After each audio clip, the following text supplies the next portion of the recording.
Hello, adventurers. My name's Tyler. And I'm Richard. On today's episode, we'll be kicking off an actual play DM'd by our good friend Garrett Phillips. Welcome to True Strike.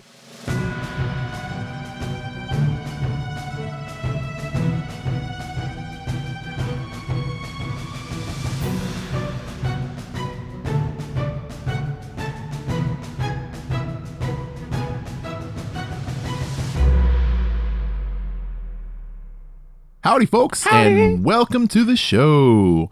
As we discussed on our last episode, we are starting an actual play. Yep. And this is something that was pitched to us by our good friend, Garrett Phillips. He wanted to DM a game for us that was a 1 to 20. So this is a full game. Long haul of a game where we are going to be playing in a campaign that he is going to string together for us called Vecna, the Eve of Ruin. Yep. We're going to be starting off in the whole Shattered Obelisk campaign that came out, or module that came out recently. We start off there. We're all going to be playing playtest classes and species and stuff like that. Always playtesting the ONE D&D stuff wherever we can.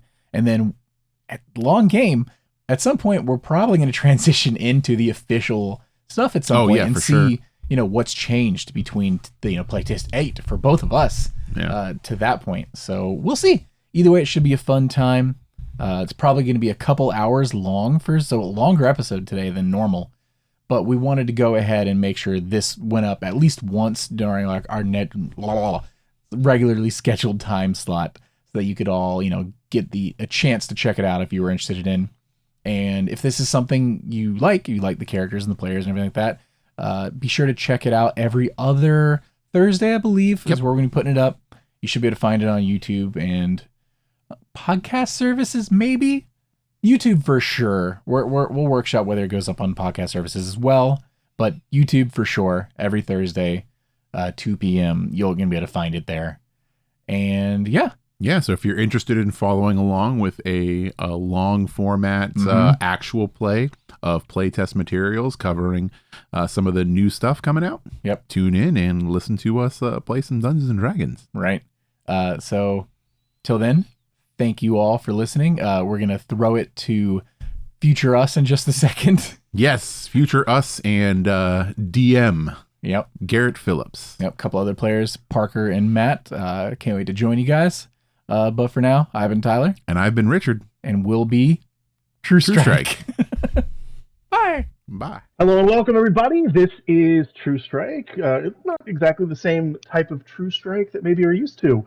We are going to play a live play D&D game. We're going to be starting here with the Phandelver Below, the Shattered Obelisk adventure, and then transition into Vecna, Eve of Ruin, once that drops later this year. But for now, let's first introduce you guys to all of the adventurers that are going to be playing today. We will start with Tyler. Would you like to introduce your character for us? Oh, absolutely. Hey guys, you probably know me. I am Tyler of True Strike, the D&D discussion podcast where we just give our unwarranted opinions about many things, mostly Dungeons & Dragons, but across the tabletop sphere. I will be playing So Krakla. I am a female orc barbarian, and you would notice me coming up in a crowd covered in many cloths with a large great axe with one large blade that comes up about a foot or so above the handle itself and then comes down about 3 feet in front. And I am joined with my companion, Richard. Richard? My name is Richard, the other half of the True Strike podcast, and for this campaign, I will be playing Ethok Ramthrower, a Goliath druid. I stand quite tall, just over 7.5 feet. I have a hammer, a shield, some hide armor, and a crown with antlers on it. Okay. Next, let's go over to Parker. Would you like to tell us who character you're playing today? Hi, I'm Parker. I'm not associated with True Strike Podcast, but I will be playing Dusk, the Tiefling Warlock. He's a sort of ditzy, out there, strange guy who is just here to have a good time with his friends that he met like a week and a half ago. You're associated with him now. All right. Stuck here. Yeah, you are. And then last but certainly not least, Matt, would you like to introduce your character for us? Hello, I am Matt. I am playing Cazador Rockseeker, who it will be the cousin of our starting group that will help us lead into Phandelven. Playing your classic dwarven paladin. Sit there and specifically grew out my beard and let my hair down just for this. He's been preparing. He hasn't known it yet, but he's been preparing for a long time. Right. I should mention before we start, first off, I don't think I said that my name is Garrett. I've been on True Strike once or twice whenever Richard isn't around and Tyler doesn't want to do it alone, basically. However many times it's been. But yeah, I've been DMing since basically the start of the edition, maybe a little bit before that. And we are going to play this entire adventure only using the rules from the ONE D&D Playtest where it's applicable. Obviously, some of the spells maybe aren't all there yet, so we'll be using some from Player's Handbook as well. But basically, we'll be using only playtest material until the books come out, the 2024 Player's Handbook, and then we're going to transition into the official version of the rules. So midway through, a couple of things might change with the characters, but for the most part, everybody is planning on playing a subclass that is already in the playtest and is playing the playtest version of their class, as well as species specifically that are said to appear in the 2024 books and those playtest rules where applicable. So with all of that out of the way, I think it's time we get started. So, yes, the four of you are a group of adventurers who have been together now for a week and a half, apparently, as was previously mentioned. And you began your adventuring career in and around the city of Neverwinter, which is in the Forgotten Realms setting for D&D. As was mentioned in Cazador, I can't believe you named him that. Baldur's Gate 3 is really just ingrained in everybody's mind, and never am I going to look at you the same way again, you dwarf. You dwarf man. As mentioned before, one of the members, Cazador Rockseeker, is the cousin of a dwarf named Gundren Rockseeker, who has hired this party through his cousin primarily to bring a wagon load of provisions to this rough and tumbled settlement of Phandalin, which is a couple days' travel south of Neverwinter. Gundren was very clearly excited and more than a little secretive about his reasons for the trip, saying only that he and his brothers had found something big and that he'd pay you 10 gold pieces each for escorting his supplies safely to Barthen's Provisions, which is a trading post in Phandalin. He then sat out ahead of you on horseback along with his escort named Sildar Hallwinter, claiming that he needed to arrive early to take care of business. You have all spent the last few days following the high road south from Neverwinter, and you're just recently veering east along the Tribord Trail. You've had no trouble so far, but you kind of know the territory is a bit dangerous. There are bandits and outlaws that have been known to lurk along the roads. So, you have this wagon and 2 oxen that are pulling you all along. I need to know which of you is brave enough to attempt to steer this wagon, and what the rest of you are doing. Are you traveling alongside of it? Are you traveling inside of the wagon? How is the setup here? I'm certainly not driving because I would get us lost even if we had like clear-cut directions. I'm probably sitting in the back of the wagon whistling something off-key. Okay. Yeah, I imagine I would actually be probably driving this thing. Okay, we have a volunteer. Ethok? I can't remember how you're pronouncing it. Ethok, okay. Ethok, the large hulking Goliath, seated in the front seat with these reins that almost look too small for your hands. You're kind of just guiding the wagon along. The oxen, thankfully, are pretty easy to control. They are not, difficult in much ways because you guys are probably not that familiar with, land vehicles, as it were. I don't know if any of you have proficiency in land vehicles. If I'm wrong, please speak up. I don't. No. Nope. Okay. So lucky for you, you don't need too much work for this specific wagon, and you're holding the reins. The oxen are taking you guys. Cazador and So, where are you guys located?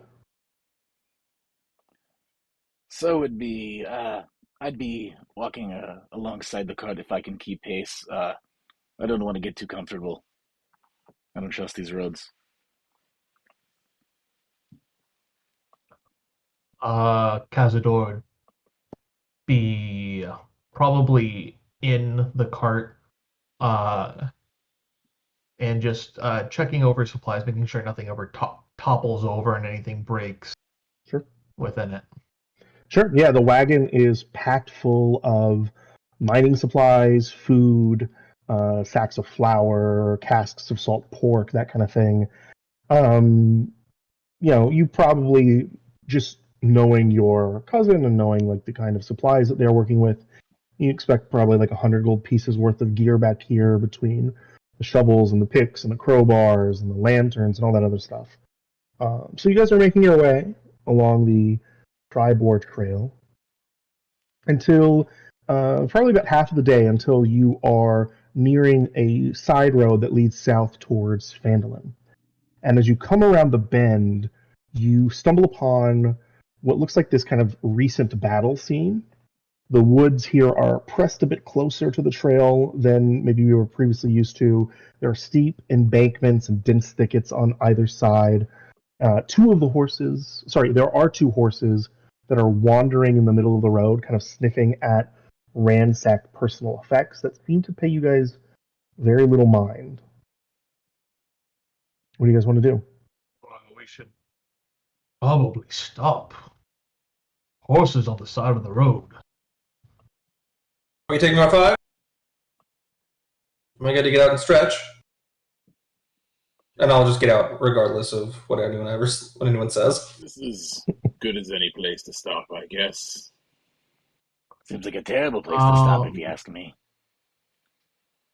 If you're interested in seeing what's going on.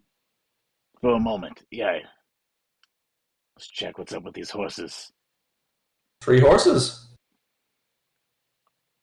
Do the horses look healthy? Yeah, they look perfectly fine. They're just kind of, like I said, meandering in the middle of the road here. They are sniffing at these different effects. There is like what looks like arrows and kind of torn scrap fabric all over the road. And there seems to be like a bag that has even been left behind. If you guys would like to get closer to inspect, you're certainly welcome to. But for now, I am assuming you're stopped, probably 30 to 40 or 50 feet away from these horses right now. Even though it's not something that I'm probably great at, can I do a perception check? Because you said that there are arrows here in the road. So, and as you said, this is a former battle. So just kind of looking around to try to see if I see anyone. I think I would also like to do that if you would allow it. Got a total of 15. Okay, 15. Go ahead and also roll Dusk if you wish to. I got a 1, so I will immediately be like, what do you think the over-under on these horses being archers is? Okay, so neither one of you can seem to notice anything particular about anything in the battlefield, any of the details from this far away. You think you're both pretty confident. You have to get a little bit closer. Dusk, you're a little bit suspicious that these horses might pull out some bows and start shooting. But other than that, you guys don't see anything from those checks currently, no. Okay. What do you guys want to do? I guess move forward and see if I can grab one of the horses by the rein. Okay. Anybody else moving forward with Cazador, or just letting Cazador do so? If I see him going up towards the horses, I will approach with him to attempt to try and calm them and see if I can't, basically gain control of one of them.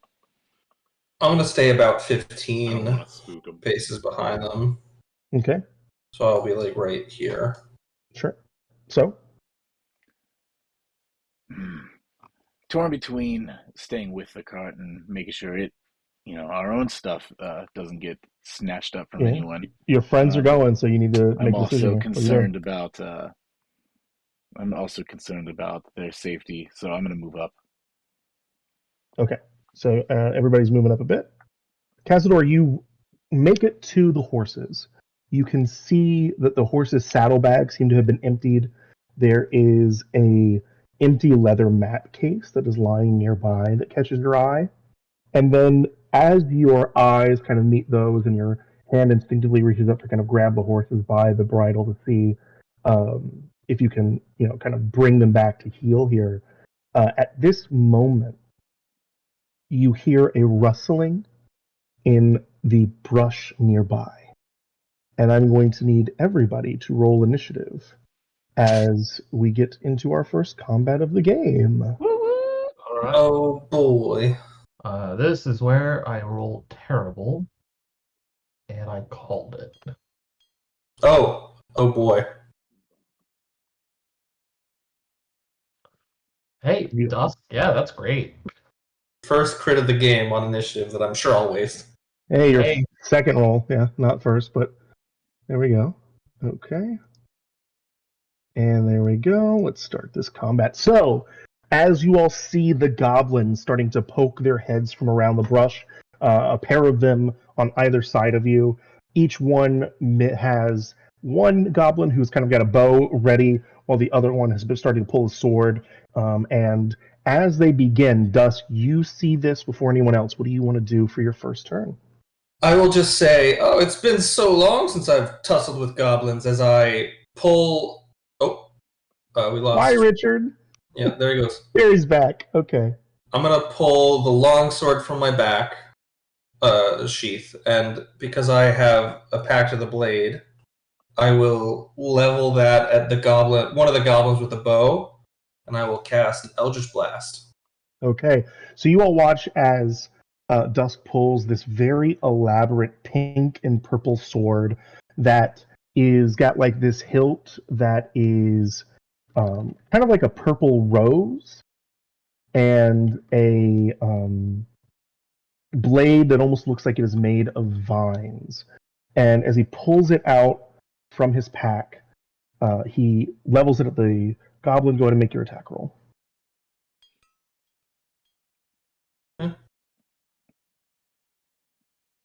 13 to hit. Okay, 13 will not hit the goblin, unfortunately. Told you I was going to waste it. Levels the sword. A blast of this kind of purplish green energy fires out from the hilt and hits the brush, but the goblin just ducks right beneath it, just in time to avoid the strike. I also put a picture of the sword in chat for you guys. Nice. Now that doesn't normally happen. Okay. So, having missed the Goblin Dusk, is there anything you want to do with a bonus action? I don't think I have any bonus actions. Yeah, I do. I'm a warlock. What am I talking about? I will, after the fact, use my one pack slot to hex that goblin I just shot and missed at. Okay, so we're going to say this is the goblin that you have hexed. Lucky that you missed it, I guess, at this point. Yeah, well. So after the shot, sorry, go ahead. Does hex still work the same way? Yes, it's still currently the same. So after the shot fires off and misses, you watch as some of the residual energy off of the sword just kind of flicks its way off and begins to surround this goblin to mark it as your target of your hex. I will choose Dexterity for the ability. Noted. Dexterity. That goblin that you just fired at, not very happy with you, assuming your turn is over if you don't want to move anywhere. Yep, I'm good where I am. Cool. That goblin, not very happy, pulls the bow back and aims it through the brush and is going to take a shot at Dusk for attempting to attack him. So let's roll that attack roll. Does an 18 hit you? Yeah, just a little bit. A little bit. Okay. So here we go, the infamous opening adventure combat. Ooh, 6 is the max damage, so will you take 6 damage, please? All right. The arrow flies from the thicket and impacts you, Dusk. Are you wearing the armor? I have a chain shirt under some very, very nice clothes that I'm sure just got ruined. There's a hole now in the upper right breast of the shirt.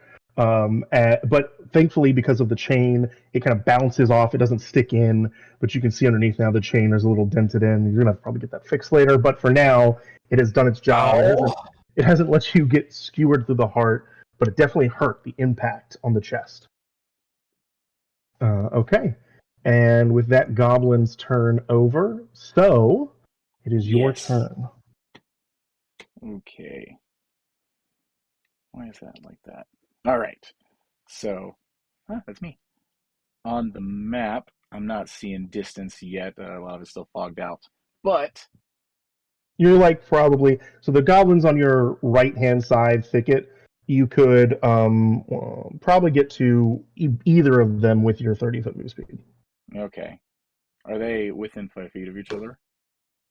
They are within 5 feet of each other, actually, yeah. Perfect. So, I'm going to do that every time.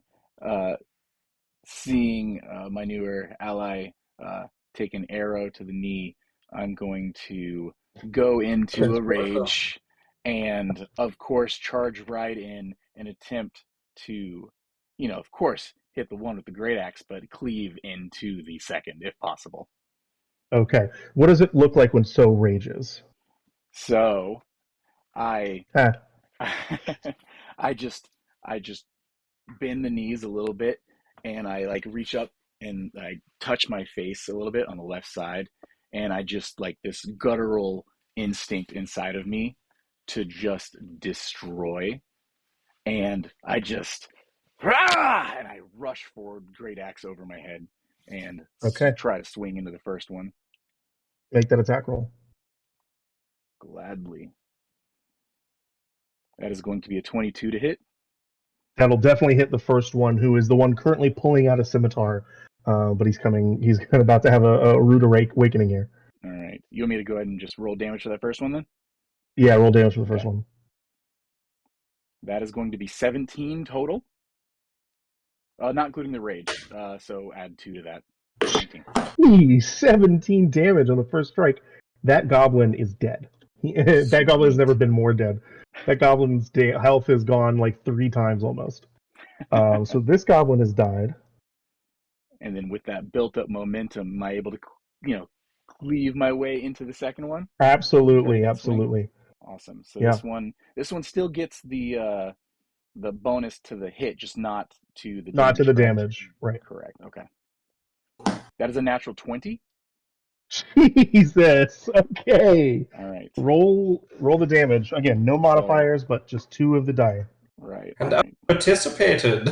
Let me go ahead and get this to actually load again. My weapon mastery is at work, folks. Weapon mastery. All right. So I'm gonna roll 2d12.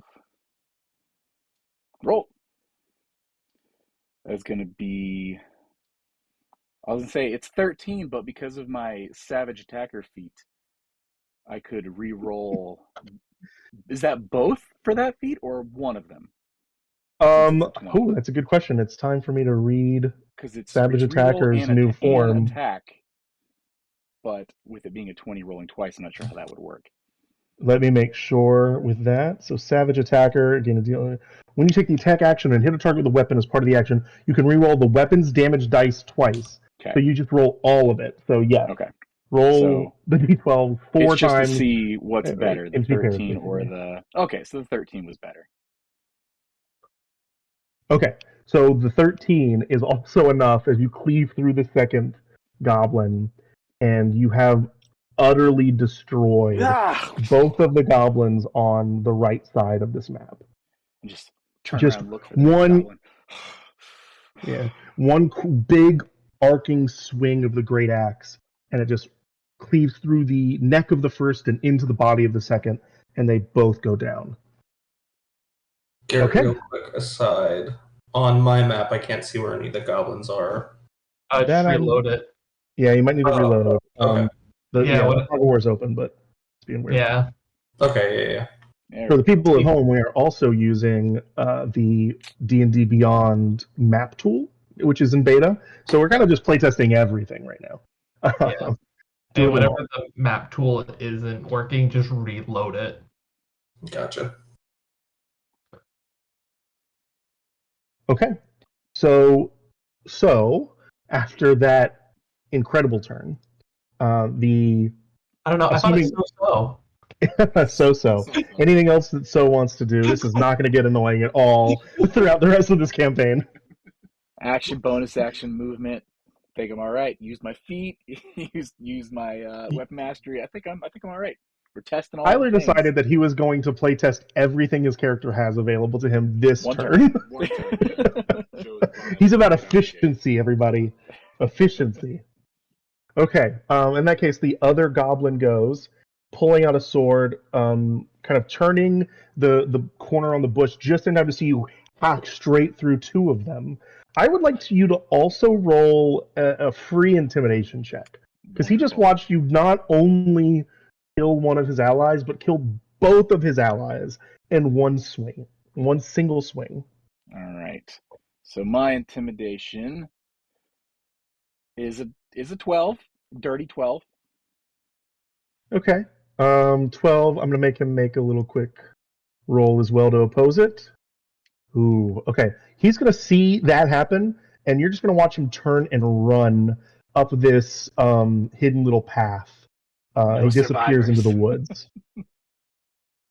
Jesus. Yeah, he is not having any of this. Ethok rather. There is still the goblin that was hexed by dust that is in the thicket if you want to go after that one. So, yeah, from here, I would just... He's not showing any, like...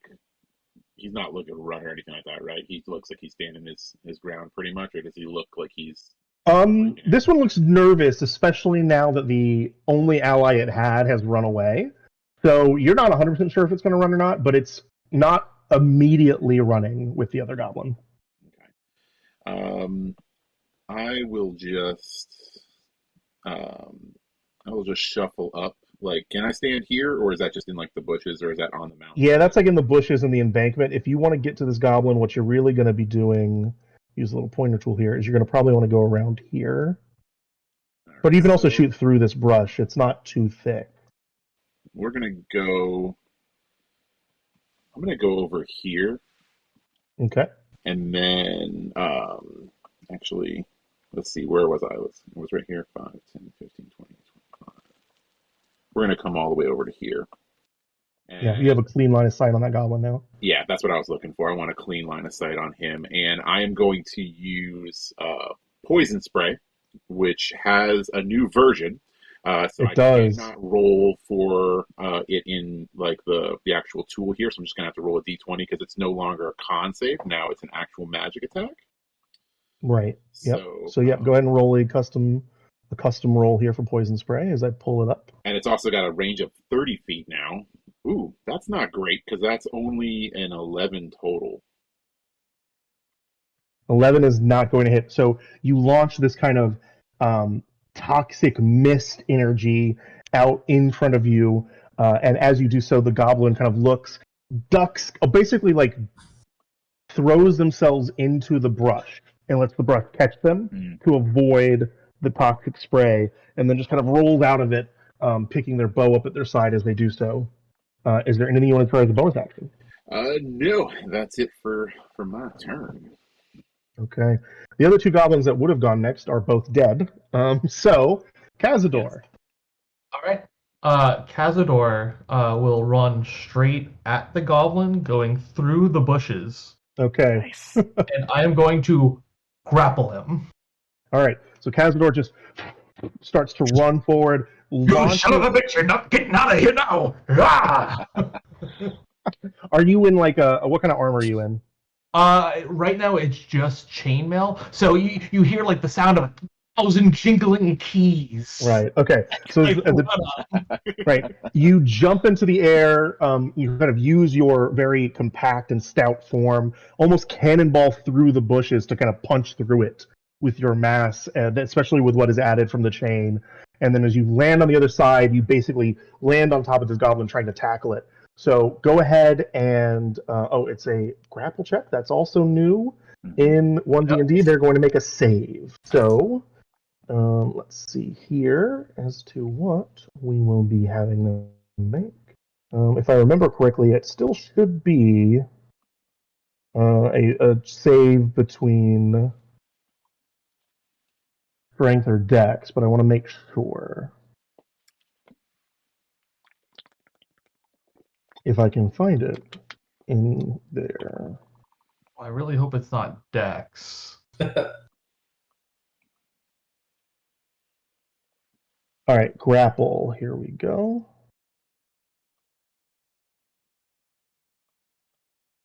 Oh, that's not it either. I'm having trouble finding it in this document. Give me 1 second. I'm so sorry.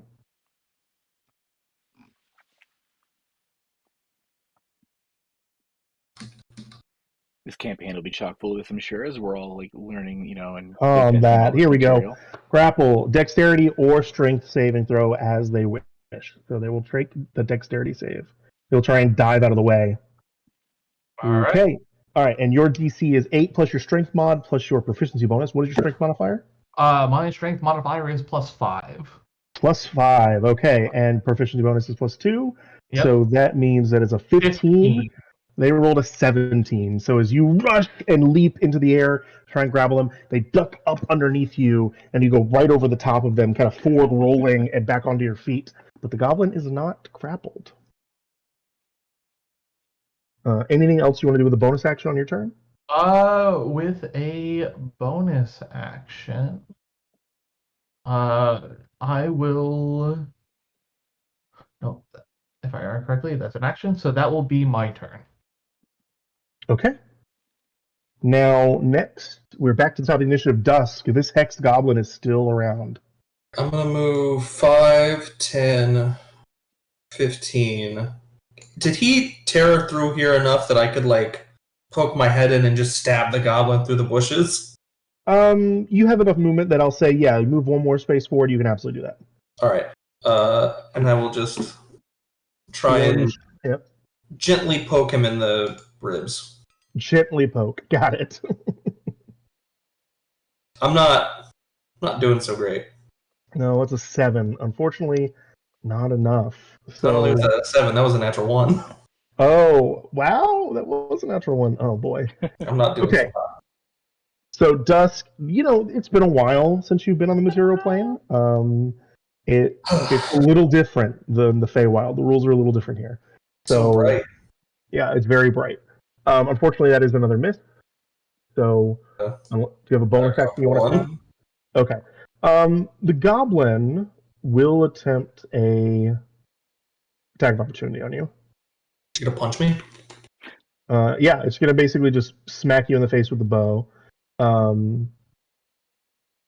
14 to hit? No. Okay. Thank We'll God. miss. Yeah, bows are not made to hit somebody with, so it's just an awkward swing. And would not have done much anyway, if it had hit. So yeah, it's that goblin's turn. It, looking around, does not feel like it can even outrun you guys if it wants to. It'll try and pull a scimitar out and see if it can't take a chunk out of Cazador here. So let's roll it. Cazador does not 21 hit you. Well, yeah, that'll hit. Well, so these goblins may not have been doing a lot. This one goblin has max damage every time, so that is 8 damage to you. Don't worry, Tyler will kill it.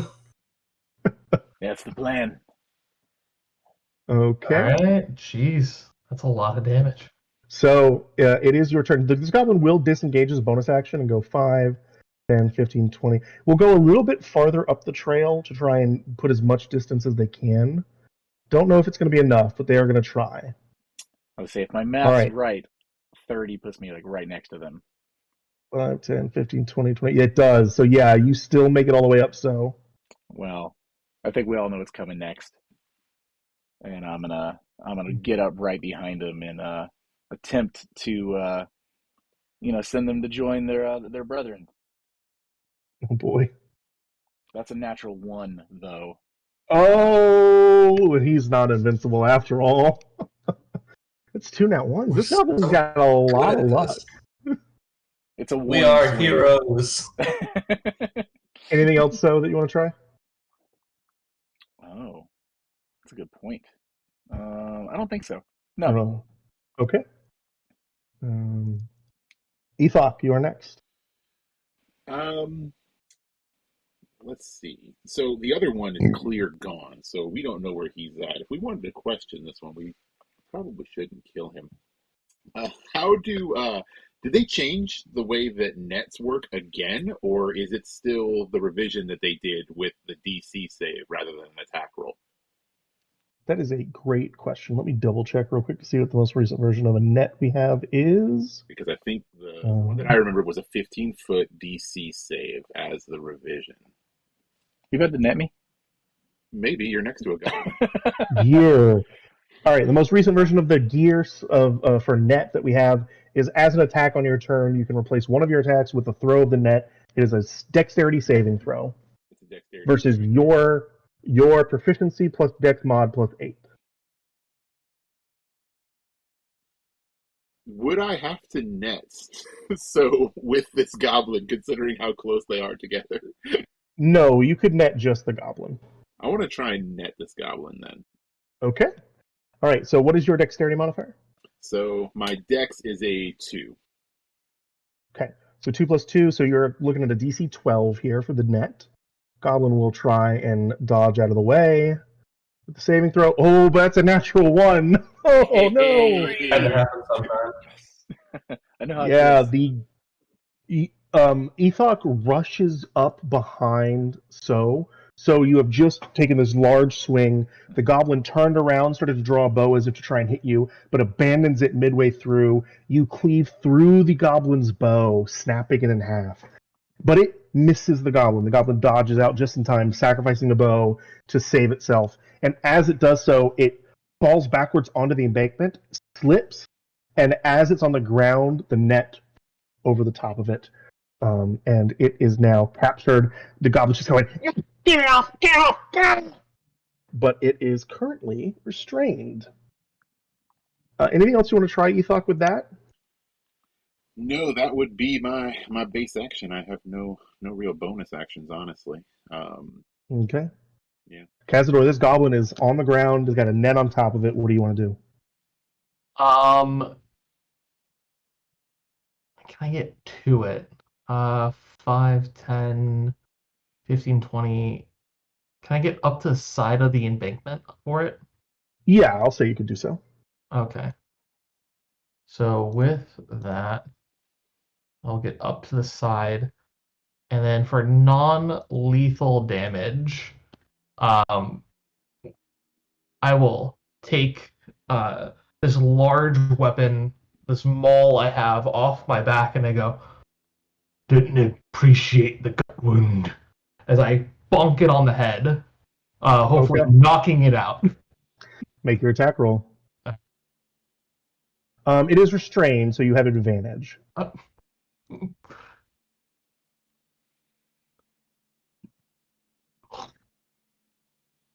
Oh my gosh. Oh, it's a 1 and We a 4. are heroes.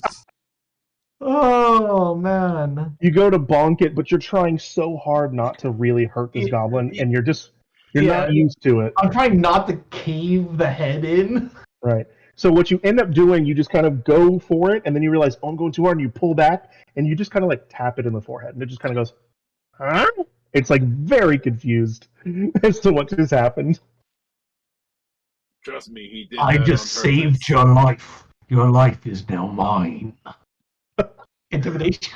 I'm going to give you a deception check on that one, because that's definitely not what happened there, but you were absolutely welcome to try and fool this goblin into thinking that is what happened. 17? Oh my gosh. Okay. Hey. Yeah, the goblin is gonna kind of make an insight into this. Nope, 14. It just kind of goes, yes, yes, life yours, please. I'll tell you what you want. Just don't kill me. All right. Drop your weapons. Yeah, its weapon's gone already, but it will pretend to drop something. Where did you get the damn horses? It looks over at the horse and says, "We didn't get horses. Horses there."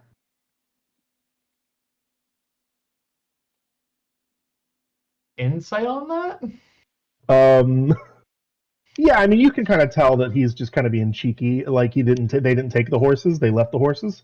Is kind of what he's saying. What about the people that were on the horses? Those people. Oh, okay. Yeah, they took to eating cave. Eating. The what now? Eating cave where we eat. Not the people. We're not savages. Just where we eat food in general. Who were on the horses? The horse is right there. Who were on them? Who did you take off? Who were on them? There was this one short guy and one bigger guy. How many people? Can I insight that? Short guy kind of looks like you. Points to Cazador. You took my cousin. I didn't take him. Boss took him. I just helped.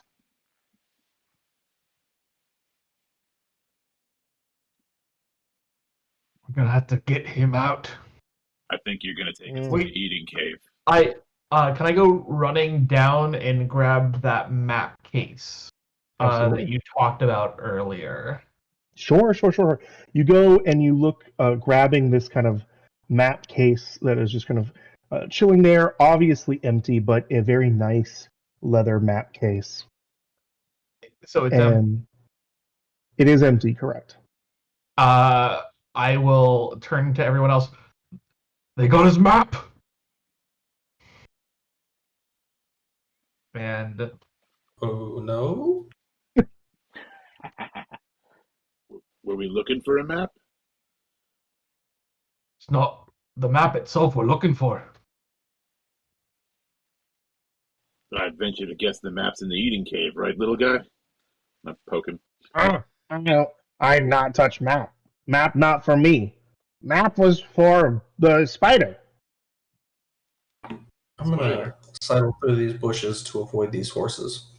Okay. Who the heck's the spider? Oh, big boss. Gave message to my boss to capture them.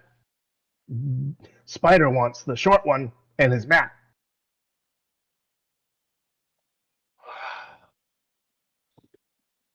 Damn it, Gundo, what have you done?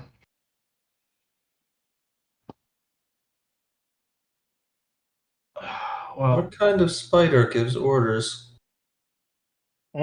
Scary one. Mm-hmm. Well, to be completely fair, right now I'm not in the greatest condition to go since that one stabbed me pretty well in the gut there. As I put my hand over, there's a hole in my chainmail where there's a trail of just blood kind of coming down and onto my pants at the moment. I'm like, No, does it look that bad? I mean, he got stuck pretty good. Yeah, it's not too it's not like he's gonna die. Yeah, it's not like he's about to die or bleed out, but he's looking pretty rough. Have you no allegiance to family? Your kid is out there, and you want to sit here until your boo-boos feel a little better. Yes! It's about the flesh wound, get over it. Apologies. Can't save people if you're dead yourself.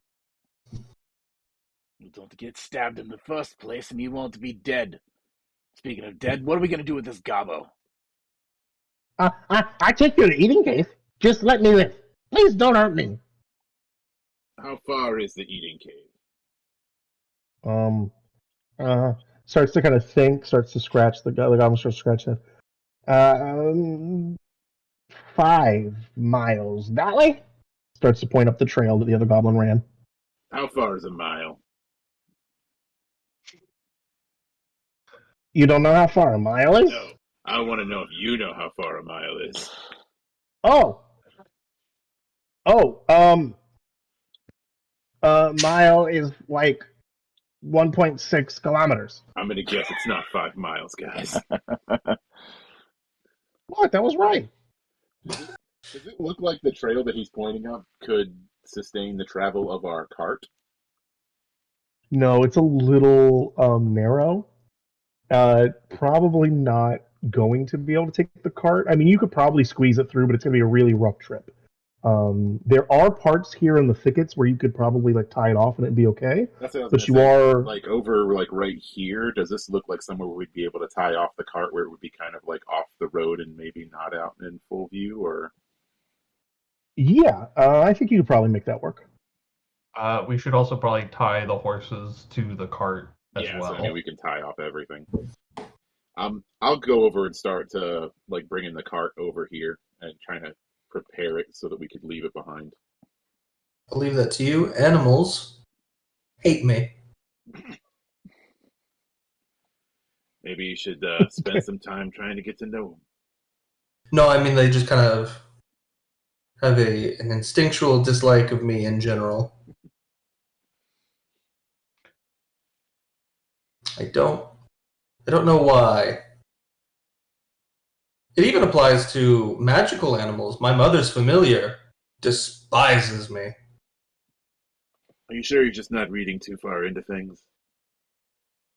What, is this like a one-time thing where you had like a bad interaction with a goat as a kid or something? That happens. Also, many other things. Goats, horses, cows, cats, dogs, birds. 1 hamster. Oddly specific. What the fuck's a hamster? Small. Bitey.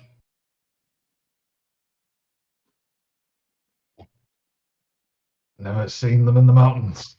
All right. I've heard those things were from space. What? What's...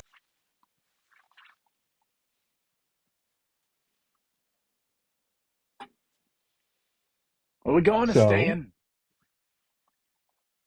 Are you guys taking a short rest or are you continuing on? I will defer. I'll finish getting the horses saddled up, and before we leave, I'll come over to you, Cazador. Let me take a look at that cut you got there.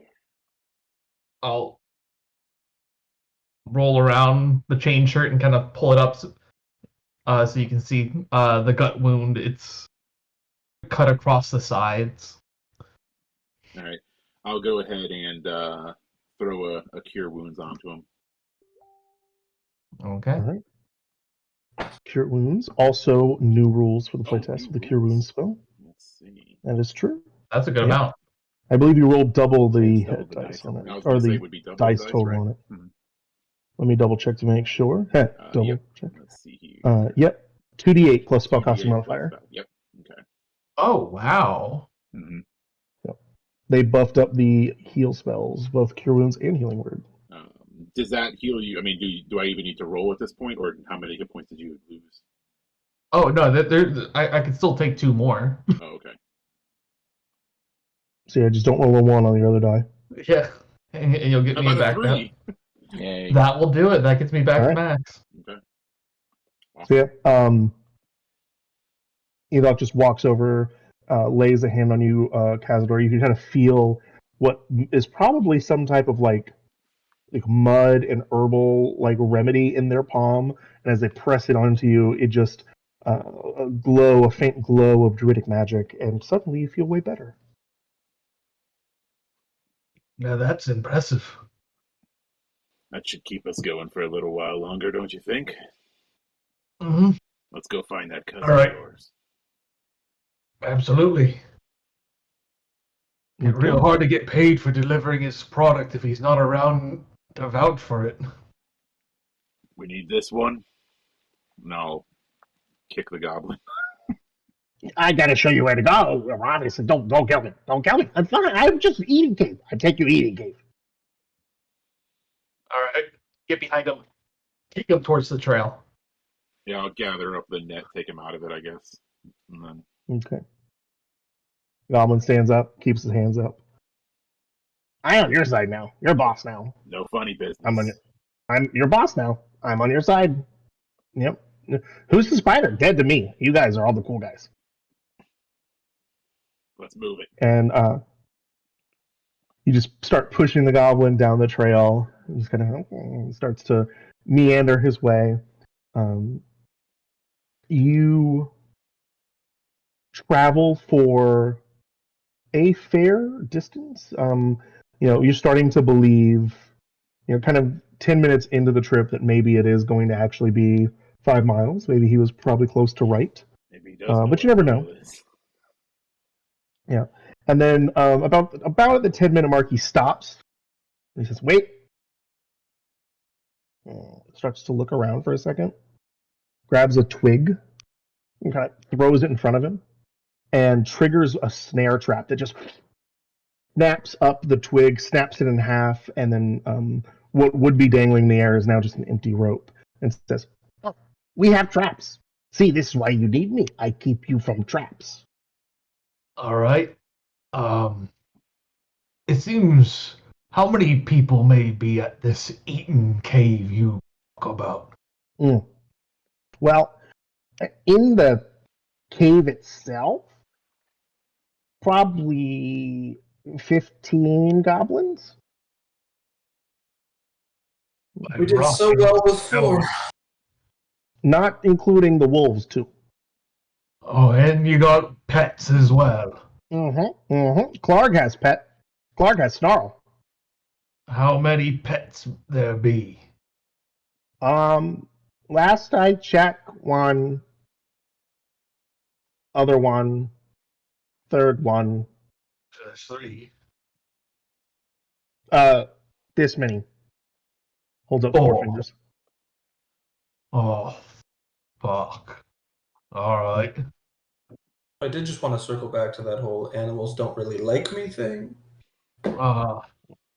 Most time chained up, though. Only Clark's Snarl is let off leash normally. There's also the weird goblins. Is there a back way into this eating cave? Weird or where? He points to Ethok, who was talking. No. And then points to Cazador and says, weird, like, they have big heads. All right. Yep, big heads. Do I have any idea what he's talking about? Roll an Arcana check. The goblins. So probably not. Some big-headed goblins. 12. All right. Anyone else want to roll them, or just the 12? That was a no, wasn't it? Arcana, yeah. I'll see if I've heard of such a thing. I'll roll it. Just, yeah, no. I'm not a smart tiefling. I am not a smart dwarf. Yeah, you know what radiation does to things if they live too long close to it. Who knows? Yeah, I don't know what a weird goblin is, but I for sure know what radiation is. It tracks. Magical radiation, man. You never know. I'm just assuming bobblehead goblins.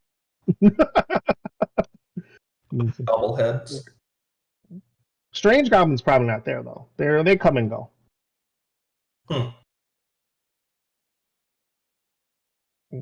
Another trap. This way. Come on, follow me. And starts to continue up the trail.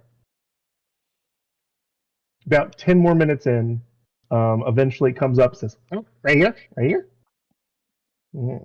Starts to step forward. I don't know, I don't think it was here. And then just falls through a pit trap. Goes, Lean. I'm okay. Oh. Really thought you were going to die there. Yeah, you just look over. It's just a kind of a shallow little 6-foot pit. There's nothing at the bottom, no spikes or anything. You're just like, down here. I'm okay. Help, though. Can't get out. I'll walk over to the ledge and reach down in and see if I can just grab him up. Yeah, your Goliath arms can reach down. He reaches up, grabs you. You just pull him up. He weighs almost nothing from what you're used to. Just sets him down next to you. See? I found trap for you. I'm your side. I'm going to have to ask you to be a little more careful. We still need you. And you see a big smile comes across the goblin's face. You need Brup? Brup it is. Valued traveling companion. Welcome to the team, Okay. Brup. And I'll give him a slap on the back. And he falls back in the pit. What did I tell you about watching for these traps, Brup? Reach back My in and grab him, pull him back out. Okay. I just think of Parks and Recreation, like first episode. We're all just in the pit.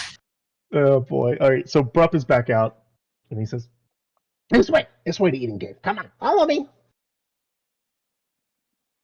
And begins to make his way. You guys continue on. Now you're really like kind of coming to the end of the 5-mile trip. And you can see, as the map is going to change here, that you guys have what seems to be this river that begins to flow along the trail that you guys are in. And the river leads into the mouth of this cave up in front of you. And Blurp at this point starts to go, Shh. This is Eating Cave. But goblins outside. Goblins watch.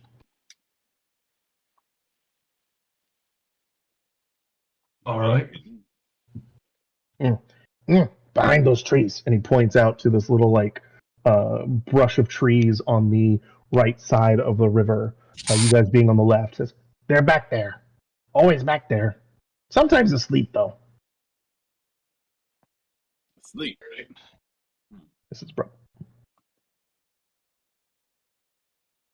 So let's Sometimes hope asleep. let's hope we can catch them while they are asleep. Do they sleep during the day or during the night? Oh, whenever they're tired. Honestly, same. All right. And I guess we're gonna go into this. And I will point towards the three of you, ignoring myself. And I will, with my own conviction, all right, we need to do this. We probably need to do this quietly.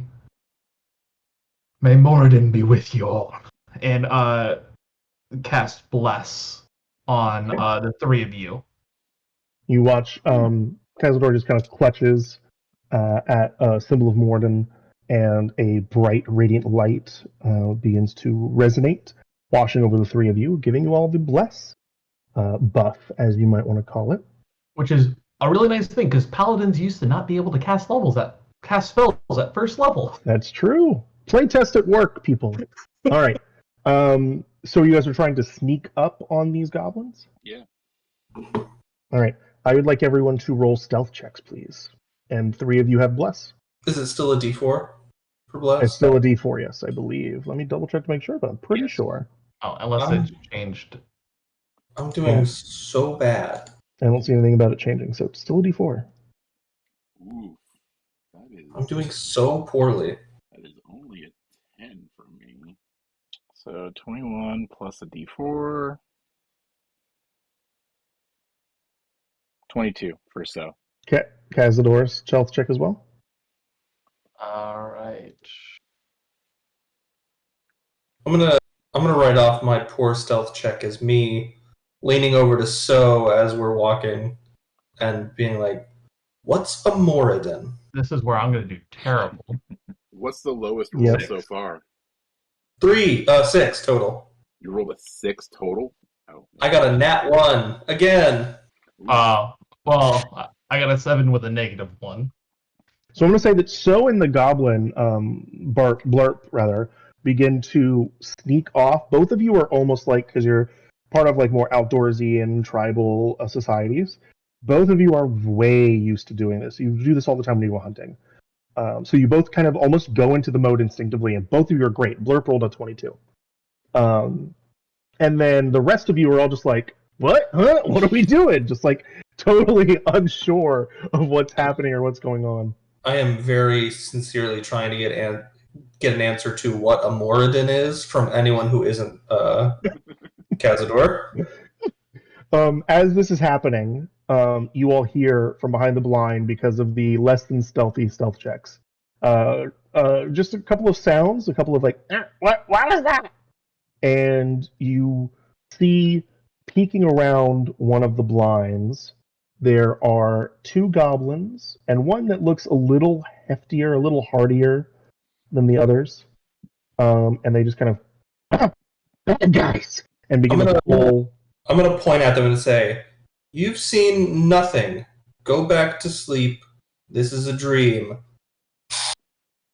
Are you casting anything, or are you just saying that? Just saying that. I'm just watching. I'm fully out of spell slots already. What does it do? Did Warlocks only start with one? I thought they had two. Yeah, only one. Oh, well, in that And I wasted it.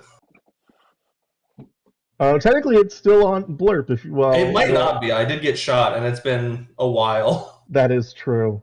Well, okay then. Yeah, no, I'm just trying to gaslight them.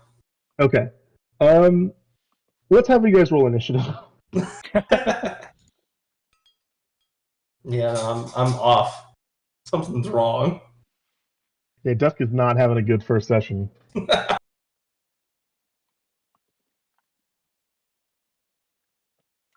14. Oh, I forgot, Garrett, last time. I actually get a +2 to that because of the new alert feat. I have my proficiency bonus to this as well. So that is a 16. What does So get, though? I had a 15.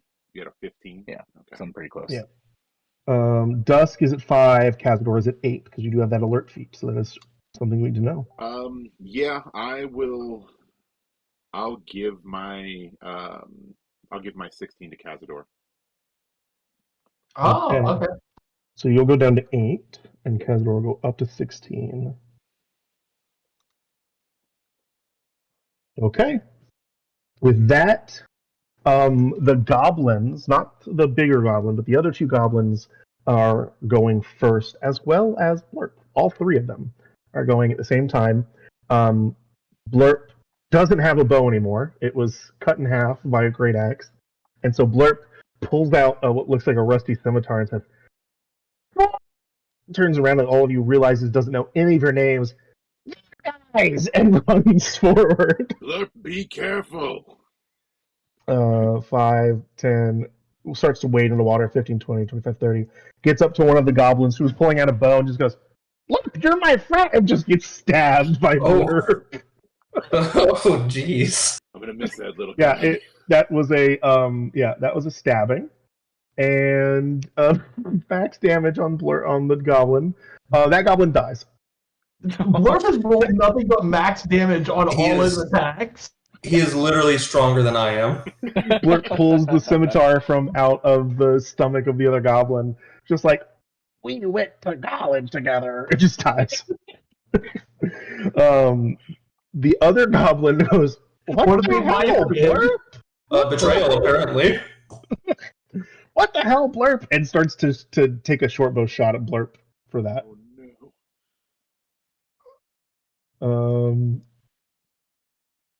Blurp is very easy to manipulate. He's like all for whoever like says that he's useful. That's a 9. Blurp dodges out of the way from the first shot, and the goblin is amazed. Like, Blurp has never been this competent. What's going on? He got one compliment, and suddenly he's on a hot streak. Cazador. Come on, quick, be nice to me. I will 5, 10, 15, 20, 25, so I gain like a line of sight here. Sure. And just right over Blurp. I will throw one of my javelins. Okay, yes, make your attack roll. I'm assuming you're aiming at the goblin, not the goblin boss, because the goblin boss is still a little behind the thicket in the Yeah, way. no, I'm gonna go for the goblin there. Okay. All right.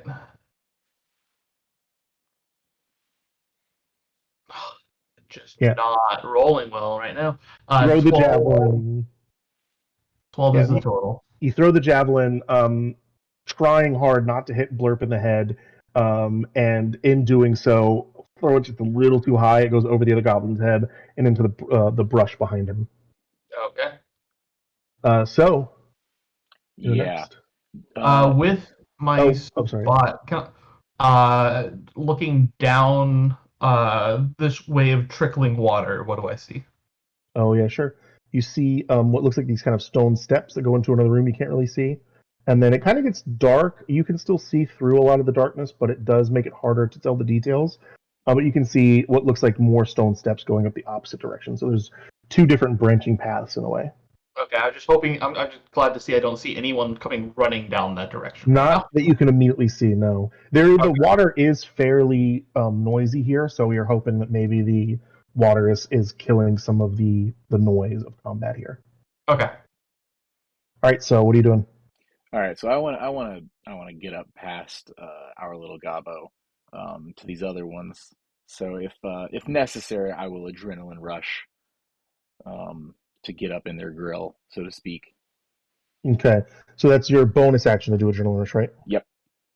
So yeah, any place where the river is taking up most of the square is, or at least half of the square, is difficult terrain. So 5, 10, 15, 20, 25, 30 would, because of the thicket is also not really be able to be passed. That's 30 feet there. So if you want to get even farther, you're definitely going to have to adrenaline rush here. Do it. Yeah. Would there's any chance that she'd be able to just like through pure strength jump over the river? The problem is there's not really a place to land right now because the thicket is really tight next to the river. So really, to jump over the river, you basically would end up in the same movement area because you would have to go up to get past the thicket anyway. But yes, you'll get there with your adrenaline rush. Got my 2 temporary hit points, and then this boss, so to speak. This is a larger head, just looks more important, fancier armor. What are we talking? Yeah, the goblin boss has is actually wearing a chain shirt rather than like this leather armor, and has what looks like maybe better equipment on them. But for the most part, still looks a lot like a goblin, just a little hardier. The boss has a manager lanyard. Ooh, that upsets me. So,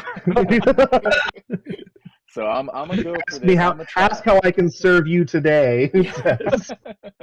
I'm gonna see if I can hit both, but I'm gonna go for this big one first. Okay, so, sure.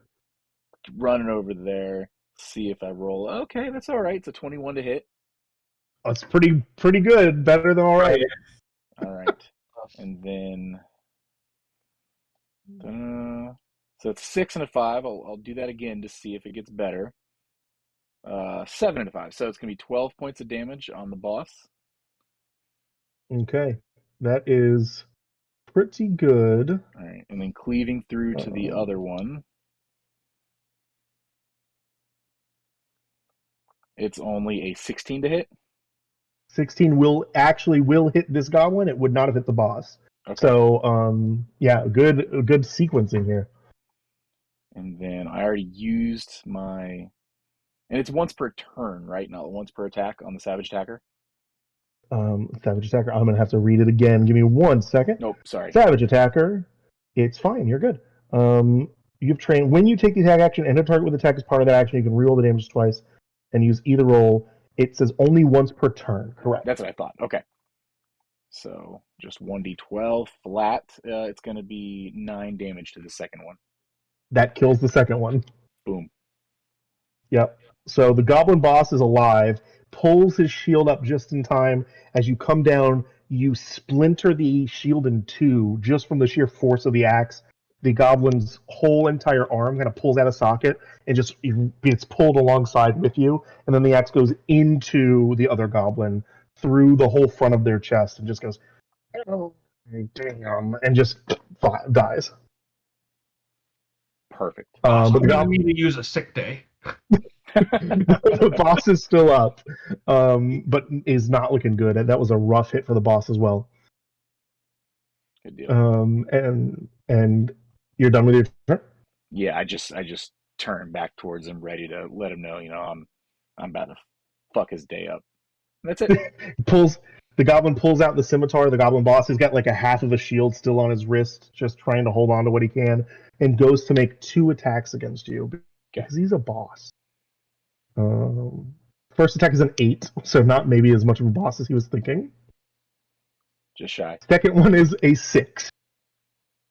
Got to do better. So it takes the first swing, you easily back up, and it just kind of swipes right past your face.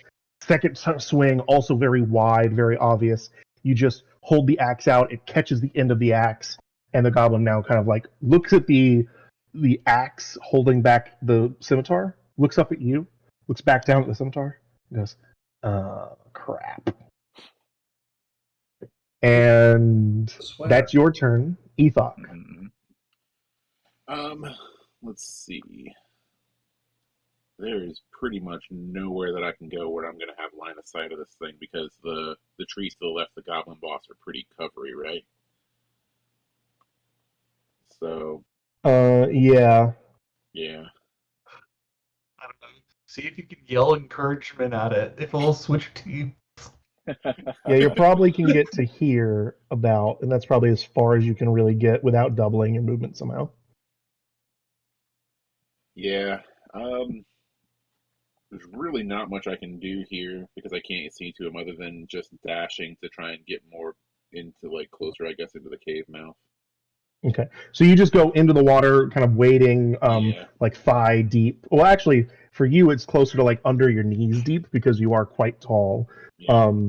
But you are wading through the water. You get a little bit more of a sense of what's in here. Yeah, I'm just going to come up kind of right here and station just to make sure that nothing's going to be coming out of the cave at us. Right. So far, nothing is coming out of the cave, but you can see just kind of peering into the little side cavern here. You can see that there are, in fact, 3 wolves that are all tied to a chain around what looks like a single stalagmite. And they are all just kind of starting to poke their heads up, like they look like they were sleeping, and they're starting to notice that there's something going on, especially because you're now kind of coming a little closer, and one of them gets to starts to stand up and kind of starts to low growl. Still hard to hear because of the running water, but there's definitely something else in this room with these wolves. Anything else? No. Okay, Ethok. Sorry, not Ethok. Dusk, it is your turn. I'm going to go 5, 10, 15, 20. Is there any chance I can see any part of him, even with cover? Yeah, he's going to have cover, but you can kind of see what's going on here. I mean, I've missed every shot anyway, so I might as well try it. I'll pull my sword out, and once again, I'll just kind of dramatically jab at him and cast an Eldritch Blast. Eldritch Blast. He's at a +2 from this one here. Doesn't matter. You do have the D4. Yeah, I know. It didn't matter. Oh. Yeah. Unfortunately, not enough either. The thicket's just too much in the way. It impacts into the trees. The blast kind of off. I'll just shout out, "Stand down!" All right. You shout out, "Stand down," and then Blurt goes, and he says, "Never surrender!" and starts to swing. My hero. And that's a natural 1. Unfortunately, Blurt's streak is coming to an end here. The goblin boss just holds his shield up. It bounces off the shield, and he goes, "Blurt, what are you doing? We're the good guys." And he says, "What?" And he's like, "No, we're the bad guys. We stabbed. We kidnapped people." And the goblin boss goes, "Wait, we're the bad guys?" Kazador, it's your turn.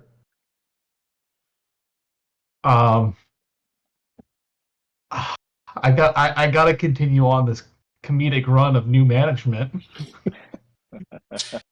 And I'll yell at him like, "Yeah, and now you're under new management. So surrender." Are you trying to get him to surrender? Or are you trying to Yeah, intimidate him here? I'm trying to get him to surrender and intimidate. Roll an Yeah, intimidation check. I can only hope this works. Can I have given him the help action for my stand down? No, because that was an action. Yeah, it would be an action, unfortunately. Yeah. Alright. 17. I can't roll to hit with my +1. I'm very charismatic. The goblin boss looks at this whole scene playing out, looks at So with a bloody great axe, and just says, Yeah, and if you don't like it, she's the head of HR.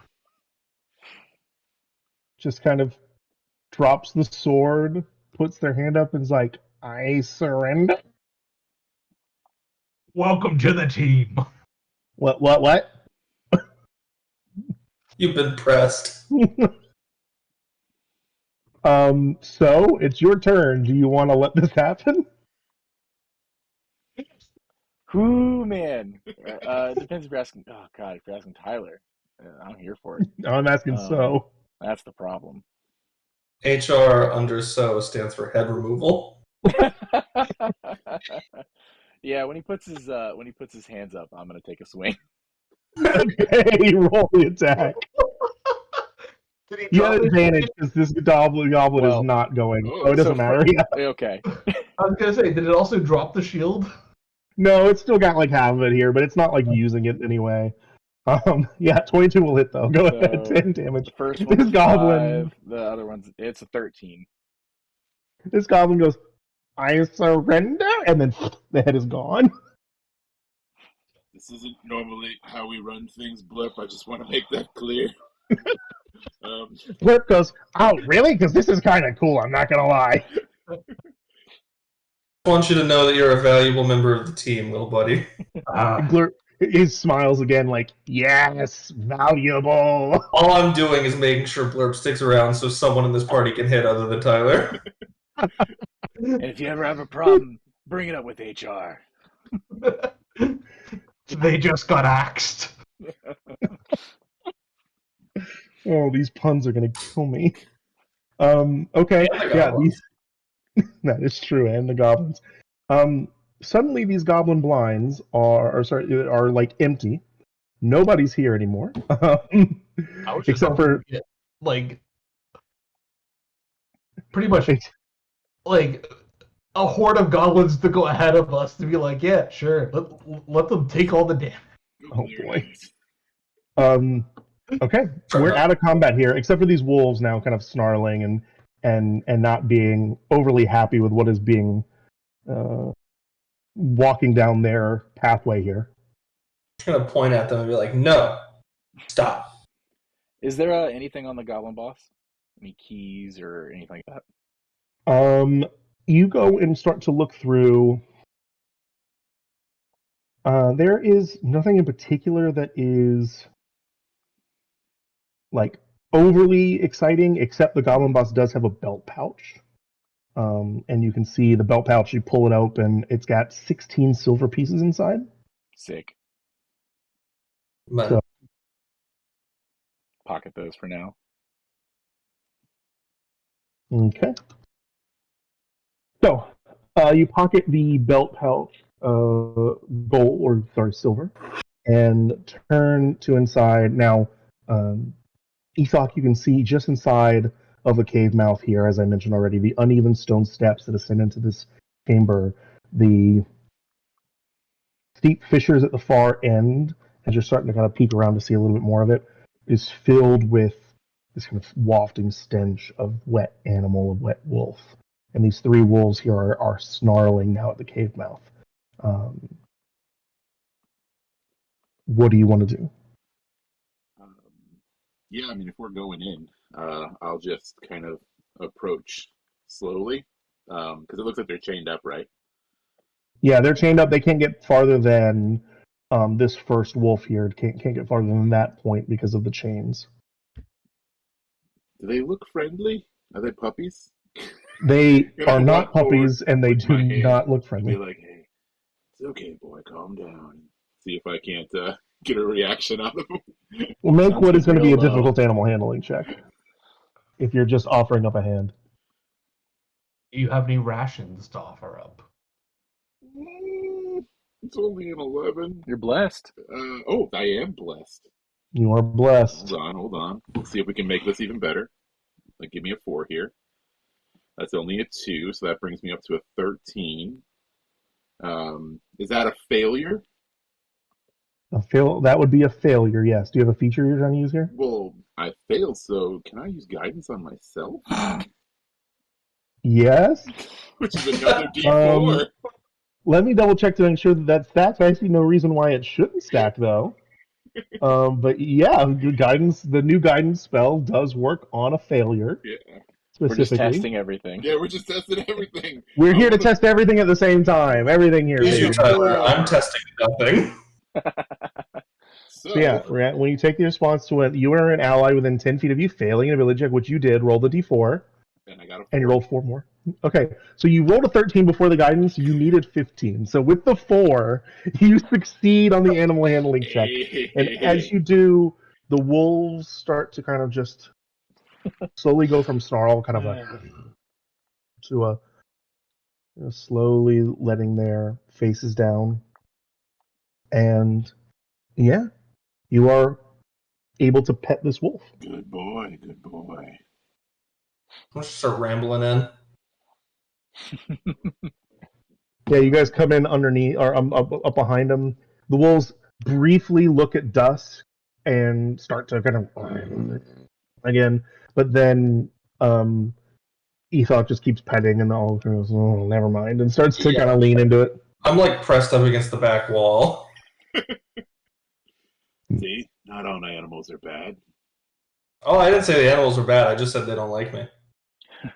Is there anything else that I can see in this room other than the wolves now, or is it just an empty room with just wolves in it? There's kind of what looks like maybe a narrow opening on the east wall that kind of climbs upward, but it's basically just a fissure that is full of rubbish. So it'd be a hard climb, but theoretically you could climb it if you wanted to go even further into this part of the cave. But there's also obviously the other way as well. Why would there just be wolves chained in a room out here, Blurp? Where are you? Oh, it's the kennel.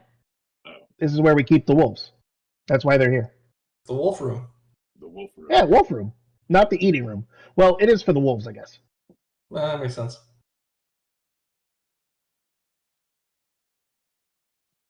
Yeah. Do you want to go where the eating room is, though? Yeah. Okay. Back to the so eating room. We could try and take the shortcut. Where's but the there are going to be other ones like me around, and they're not going to be friendly. Oh, sorry. No, we could go the long way, which is safer, except that all the goblins are there. Or we could take the shortcut. But the problem is there's a thing there, too. It's safer, but except for the goblins. No, yeah. Mm-hmm. Goblins aren't the snake. The snake will bite you. What's up there past the kennels? And I'll point to the area in the back there. Oh, that's where Clark is. Clark's cave. Who's Clark? He's the guy with the big head. No. Those are the weird goblins. Clark is he's the hairy goblin. Hairy goblin. Any of you can make nature checks. Wisdom thing. Wow. Clark, you need to change your dice, bro. How? I'm rolling on D&D Beyond. I know. Go on Beyond and change the dice that you're using because it's not Yeah, working. all right, why not? I am also going to change my dice. Jeez. Yes. It's like the fourth natural one you've rolled. Yeah, it's been embarrassing. Oh boy. So hairy goblin is what you would call a bugbear. Mm-hmm. Okay.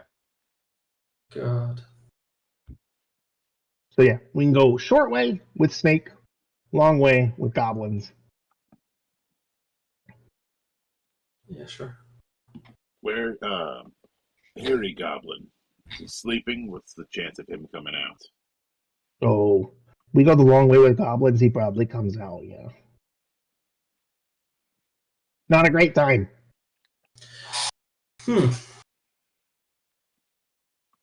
Sounds like a good reason to go the short way.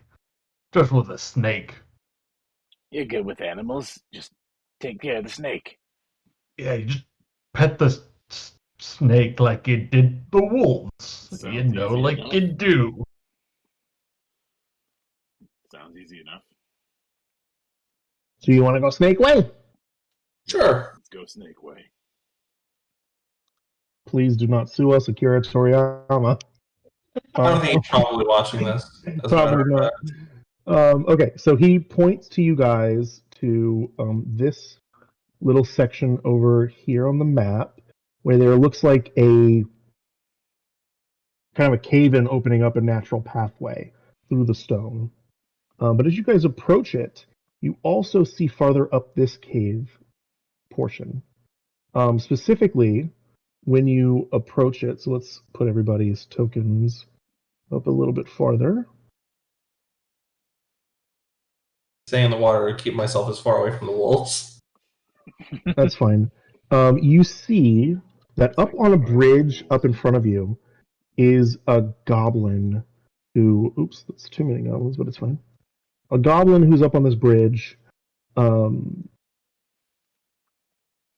You can see basically what looks like this rope bridge just dimly on the ceiling to the north, with the goblin here guarding it.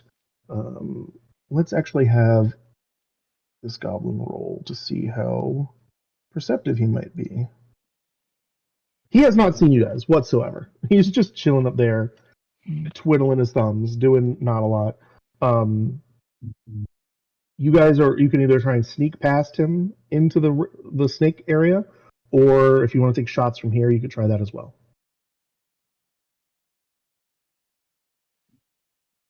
I'm not going to make the call because I'd probably miss. I mean, you can't continue missing as badly as you have been. If he doesn't, I can. Yes, I would just be tippy-toeing through the water. Yeah, that's fine with me. So we're gonna try and stealth it. Yeah. So everybody roll me a stealth check real quick. Are we still blessed? Yes. You guys are. I have not dropped that yet. Oh my god. What?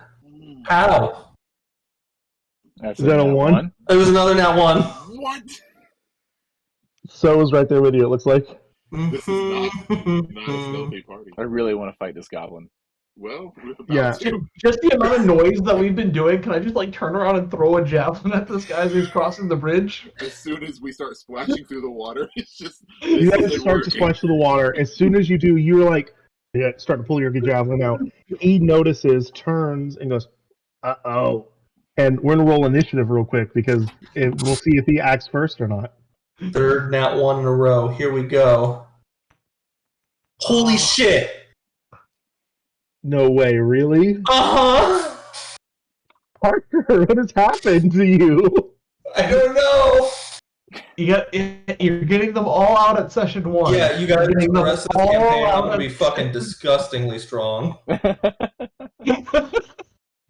You don't even know. Yo, we can't imagine. Okay, so with these initiative rolls, Blurp is the first to move. Hell yeah. And he still doesn't have a bow. Burp is the first? Castador, He's the what did first you to roll? move. Castador rolled a 4. Okay, I want to give him a 19. Okay. Oh, alright. Blurp is still first. Jeez. Jeez. He rolled a 21 on his initiative. Still gave I him was a about to say, 19. did Blurp roll another natural 20? No, rolled a 19, but yeah, might as well. All right, Blurp is going to attempt to fire at this goblin. He's all team you guys. He's my hero, honestly. Blurp rolls a 20 to hit, not natural. Come on, man. MVP for session 1. And rolls 5 hit points, or 5 points of damage. Does not down the goblin, but almost does. The goblin has an arrow now sticking out of the upper part of his chest. Is going, oh, Blurp, what are you doing? I love how every single goblin recognizes this we guy all know on Blurp. sight. Yeah, he gets around. Blurp's been ride or die for years. And until he has been like, he knows everybody. He was like, this is like Norm and Cheers, but if one day Norm found a better bar and decided to burn Cheers to the ground. Garrett, I hope you know we're never going to let this goblin go willingly. Oh, I knew it. As soon as you captured him, I was like, well, this is a permanent NPC. Cazador, you are next. Someone in this party's got a hit, goddammit. Oh, that's the really funny thing. Like, most of his attacks have been really good. Alright, Javelin. There we go. Alright. Nice. 18. That will hit. I'm pretty sure that base damage of 6 is gonna kill him. Yes, it will. After the crazy amount of damage, 5 points of damage from the from Blurp. There. Yes. So the javelin hits the goblin in the chest, and he just goes, "Why, Blurp?" and falls, and lands into the water below and begins to drift downriver. So towards us. he slowly folds right towards us. Yep. He drifts downriver. As he's passing all of you, Cazador, you just grab the javelin, pull it out. Exactly. That's what I was like. I just. New dice. Blurp grabs the arrow. Yeah. New dice set yet again. I'm starting to forgive you a little bit now, Blurp, for the gut wound. My bad, bro. Ethok, you begin to maneuver into this cavern. And as you do, you see this giant snake just kind of coiled up towards the top. You are attempting, I assume, to do what with this snake? Are you trying to be like a snake whisperer? Are you trying to like attack it before it sees you? What's going on? Speak your parcel tongue, man. You can do it. Parcel tongue it, yeah. I was gonna do the same thing. Whoa, boy. That a wild snake is way harder to just charm than a partially domesticated wolf. So, what do you want to do here? Whoa, boy. Oh, roll an animal handling check. Yeah. It better be a good one. What about a nat 20? No way. No way. I was about to say he does have 2 more D4s if he really fucks it up. Do I need to roll my blessed guidance? Oh, no, you do not. This is what I get. This is what I get. Don't worry, Garrett. I'm balancing it Nature out. party. Nature party, baby. Nature party. Oh. Yeah, so the snake uncoils. You just hold your hand out a la Chris Pratt in Jurassic World. And whoa, girl. And the snake just kind of like lowers its head a little bit. And yeah, for some reason the snake seems to like you, you know? You just kind of start to move past. Take it as a companion. Yeah, the snake's not going to come with you, but the snake is not going to bite you. I'll, I guess if I can, I'll just kind of like, is there enough room for everybody to get like past me in this? Like if I Yeah, we'll say that you just squeeze everybody past so you, that I can past the just kinda, snake. Like, shepherd everybody by. Yeah, Okay. totally fine with me. Don't freak out, Dusk. It's fine. Trust me. I'm again to reiterate. I'm not the one that usually has the problem with the animals. I would like to point out that I have run. This is Phandelver and Below. It's not exactly Lost Mines of Phandelver, but I have run Lost Mines, this starting opening adventure, probably, I don't know, 20 times at this point. This is the weirdest start I've ever had. Hell So, you guys pass through to the other side of the little opening cavern. And as you do, it's going to reveal to you a fairly large room that I'm going to just set up for a brief moment. So bear with me just a second here. Hey Garrett, can you do me a favor? Yes. Can you erase this? Yeah, sorry. Thanks. I was gonna say just reload it. Because he already did. No, there was a little small piece left over that he was saying was bothering him. Oh, okay. All right. So I'm doing so bad. you guys see there are a lot of goblins in this room. Populate them real quick here.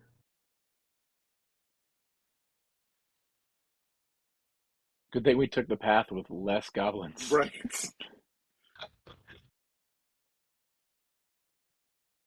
Oh. Okay. Sildar. So, yes. This large cave is divided in half by a 10-foot high embankment. There is a steep natural staircase that kind of leads from the lower portion to the upper ledge. The air here is very hazy with smoke from a cooking fire. It's got this kind of pungent smell of poorly cured hides and unwashed goblins. There are a total of 7 goblins inside. And Sildar Hallwinter, who you all know was the escort, the human escort for Gundren on his road to Phandalin, is currently bound on the ledge looking over the whole area, where the other goblins, a couple of the goblins are up there, including the one who seems to be in charge, who's kind of standing not too far from him, just kind of like snarling and looking around here. As all of you begin to kind of maneuver in with Blurp first up here, as you all begin to make your way through and closer into the area, he immediately reaches down, grabs Sildar by the hair, kind of holds him up, pulls out a dagger to his throat, and says, "Truce! Truce now, or human dies!" Hey, we're the union reps. We were coming to talk to you about goblin rights in the workplace and how you should not bend to bugbear whims. Is that really what you say? Yep. Oh, Jesus. How did this become a workplace drama? I'm about to get shot to death, don't worry. My chair is coming apart as we speak. Anyway, he looks at all of you and says, "I won't say it again. Gross."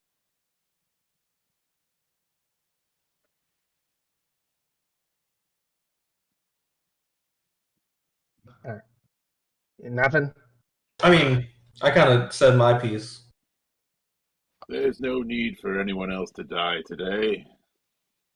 Yes. Agreed. What happened to the other dwarf that was with him? Oh. You not care for a human? Only want dwarf?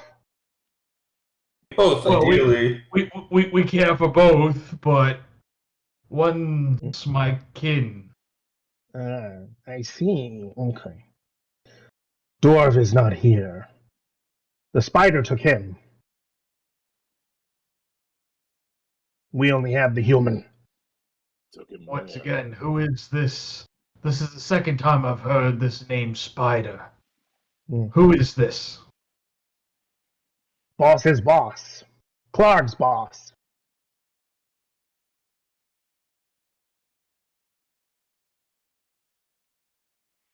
Who are they? Oh, I've never met him before. Is he actually a spider? Ooh, maybe. That'd be weird. How does a spider give orders? You've never seen them? No, I'm not boss. Well then. But you could change that. Oh, he looks like he's got an idea, and he's like, "You kill boss, I become new boss. Then I give you human, and then I get to find out who Spider is." That is what I led with. Alright. As long as you keep Sildar there alive. He looks down on him. Bring me Clark's head. You get human. I'll just yell towards Sildar, you okay? You alive there? Sildar rather, just kind of goes, "Don't trust them, goblins." And yeah, the goblin boss just kind of yanks his hair a second and goes, "Shut up, Targhead, and you get him. Deal?" Well, we can't really risk his life right now can we? Oh. Smart humans. Wait, None looks of at you again. Oh, sorry, my bad. Totally profiled you guys. Not that was great. a little messed up. Not cool. Is it messed up if you profile a group of humans as heroic? Like, I feel like that's great for the humans, but it doesn't leave a lot of room for us. Right. No, I mean messed up that I confused you guys. I thought you guys were. You listen. What? Get Clark. Get Clark. Hey, for that little faux pas, you should send a few boys to help us. I mean, there's not a human here. Make a persuasion check. God, please let me have one thing. I still have bless. Yeah. That's the reason why I used bless earlier. I was like, It's not I'm going to nothing. say that's still a fail if there is anyone in the party that wants to throw guidance I on was gonna this. say I can guidance that. One more, come on. D4. Yeah. yeah. That 18. that 4 makes it. This goblin boss looks at you, looks down at two of the goblins down there, and goes, "Go help." What? Go help. But my brother's over on that side. Go help. Okay.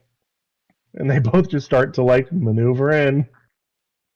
I lean over to Glorb and I go, "Who are they?" Are you asking them? Oh, pretty much. Oh, I'm asking Glorb what their names are, but not enough for them to hear me, so they can respond if they want. Blurp kind of looks over at both Glorb, of them and sorry. says, "No, it's perfectly fine." Blurp Don't really pay attention to his name yet. looks over at them and says, "Oh, that one's Erg, and that one's Blurg." Welcome to the team, Blurg and Erg. You are both valuable additions. They both look at each other for a second. Like, valuable. I get used to that. Okay. You're So what's we're called gonna have our own full goblin force. Yeah. So is the head of head removal, and I'm the head of goblin resources. Okay. HR and GR. So now, what do you guys do next? I guess we're going to find the bugbear. Okay. But we Are you guys lead the way? Are you guys taking the goblins and putting them in the front, or are they behind you guys? Oh, absolutely in the front. The forward team. Yeah. Okay. They're our strongest team members. I say audibly near them. Blurp. They look at each other again, team and then they look leader. back to Blurb, and they're like, "Are these guys always like this?" And he's like, "I know, it's amazing. They really believe in us." Oh, we're getting them killed, and I'm going to feel a little bad. Okay, Blurp's so making they it all the way can to level 20. Blurp finding Vecna, just like we'll see. How do we get hireling levels on him?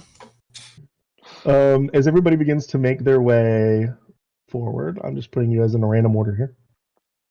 I should probably be in the middle. That's fine. No, it's Okay. it's great. We needed a rogue anyway.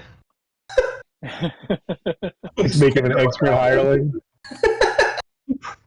Oh boy. All right, let's reveal this area for you guys. All right, so as you guys all move into this area, We've the almost goblins doubled go our party first, size. so like they're not immediately suspicious of you guys. It's not until Cazador and So begin to back up the rest of this that you see now.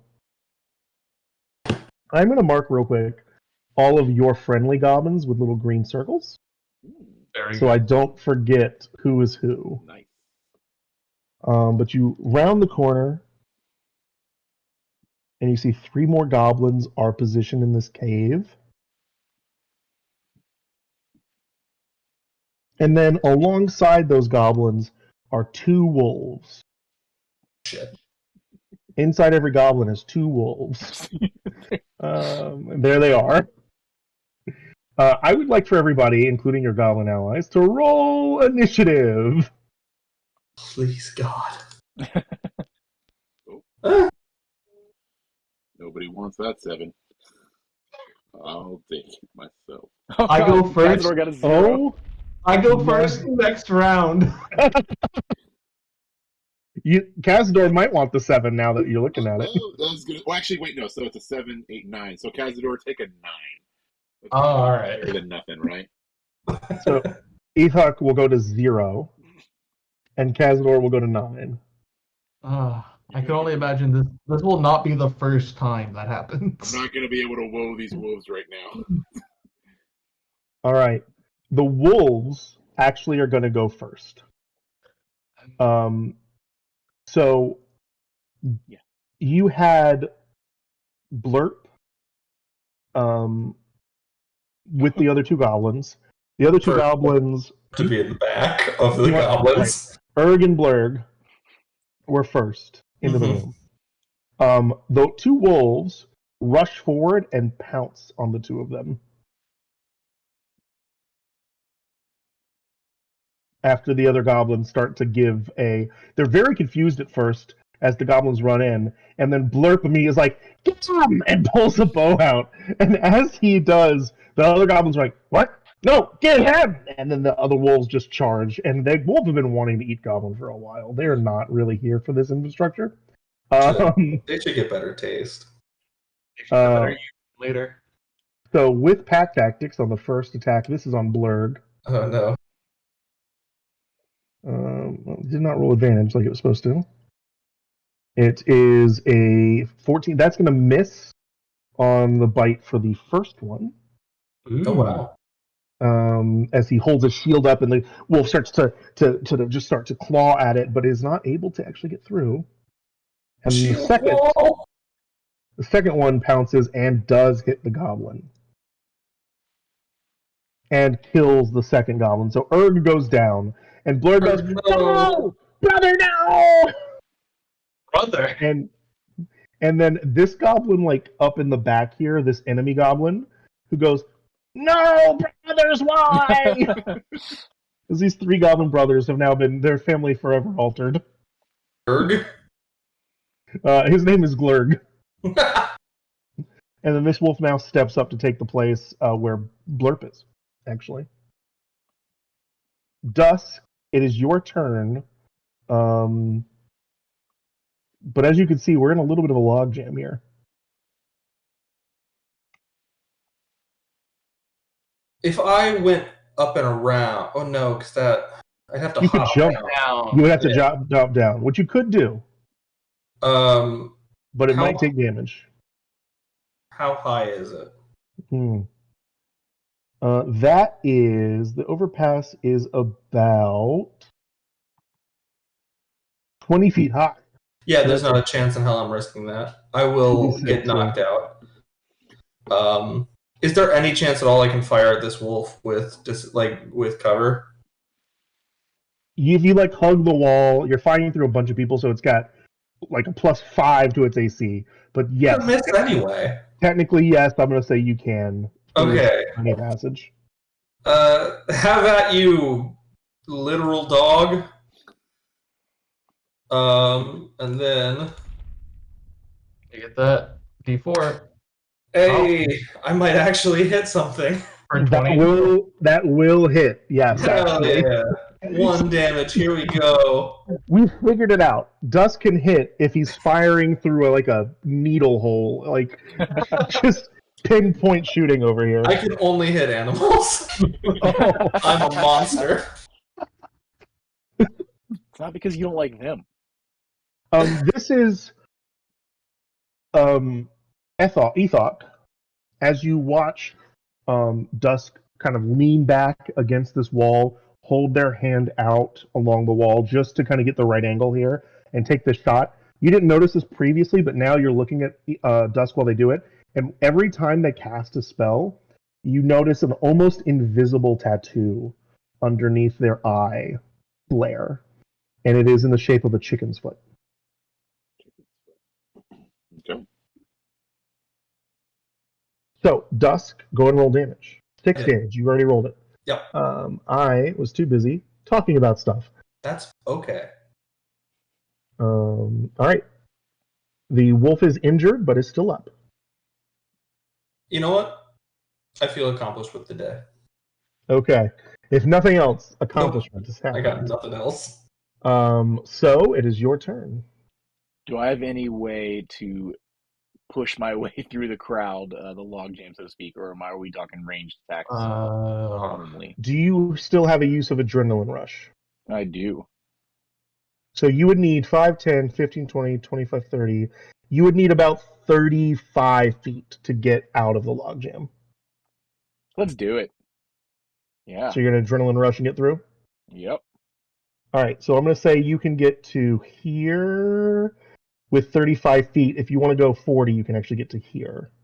Yeah. I want to be able to try to hit both these wolves as possible. Right. So yeah. So Cazador, Blurg, Blurp, all three of them just get pushed to the side as So just it starts to move through, kind of pushing them to the side to get through and around till she can get to the point where she can hit both of these wolves.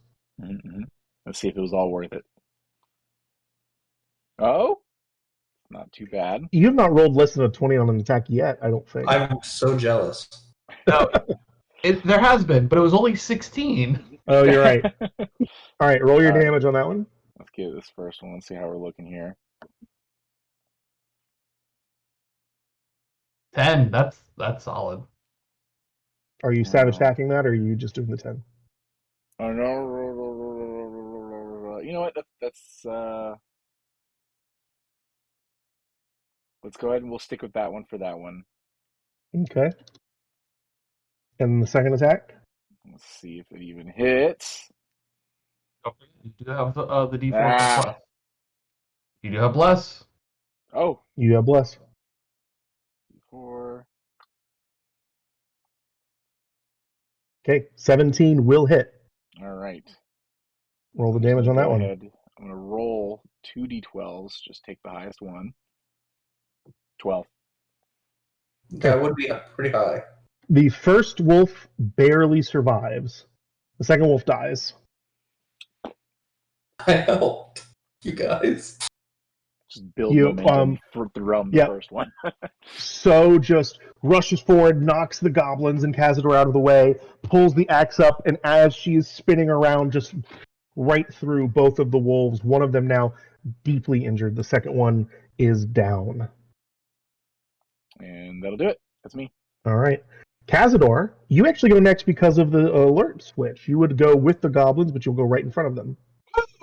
All right. I will run 10, 15, 20. Mm-hmm. Can I shove that goblin right into the water?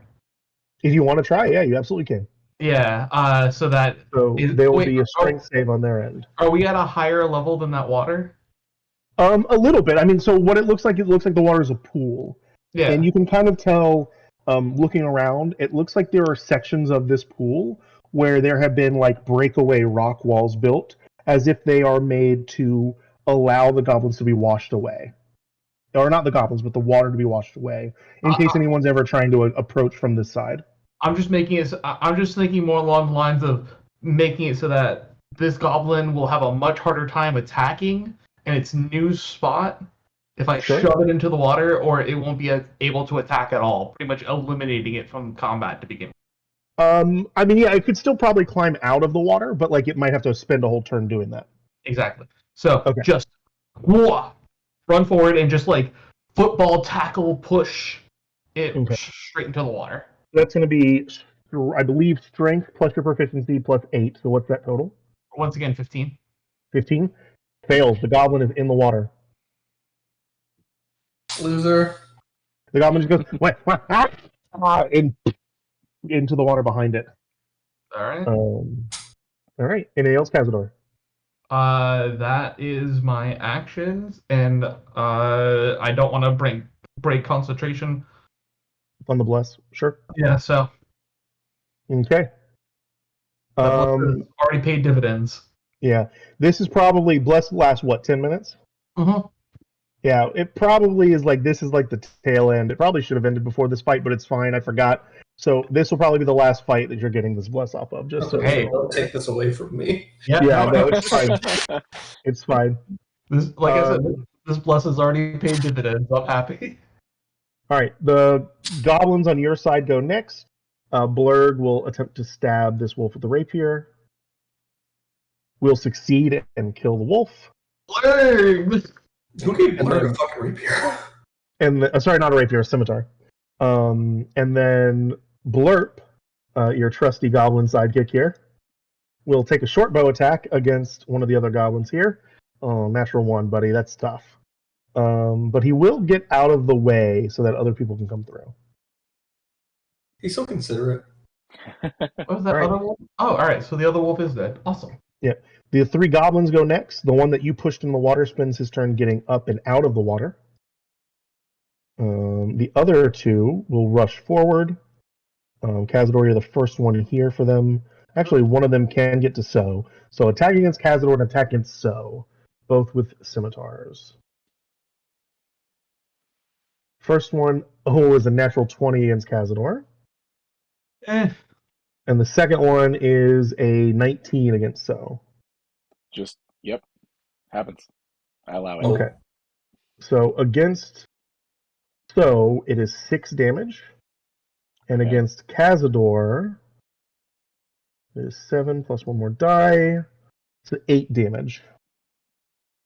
Right back to where I was before. Okay. Those goblins are done. Ethok, you're bringing up the rear here. Yeah, given my size, can I get past Dusk? Yeah, I mean, you guys can push past each other. You're still a medium creature despite your general heft. So then 5, I will 20, I'll 25. come in here. You can get one more space too if you want to even take more. It's up to you. I don't need it because of the range on poison spray. 20. I can get pretty much everybody here. I'm going to. We'll try and hit the goblin that's right next to Cazador with it. Okay.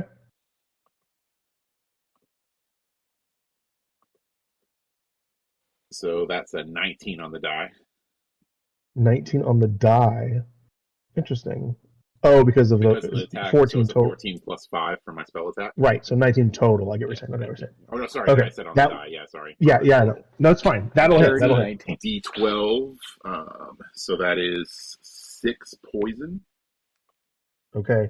This goblin is barely up. As you hold your hand out, the poison spray emanates from it, and the goblin just kind of starts to puke and vomit, and is starting to feel really rough. And that's it. I have no bonuses. All right. The wolves are gone, so it's Dusk's turn next. I will move 5, 10, 20, 25. And I don't think there's any way I can get into melee with any of these, right? Yeah, no, this rock right here, unfortunately, is kind of giving you issues.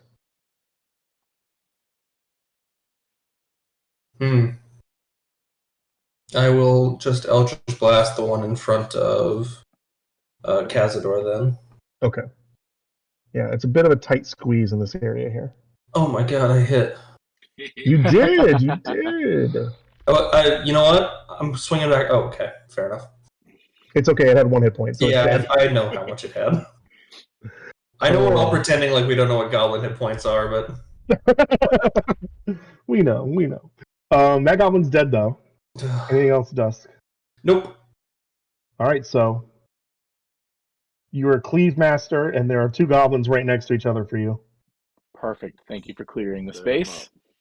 No problem, bud. I would like to. I'm technically a melee fighter.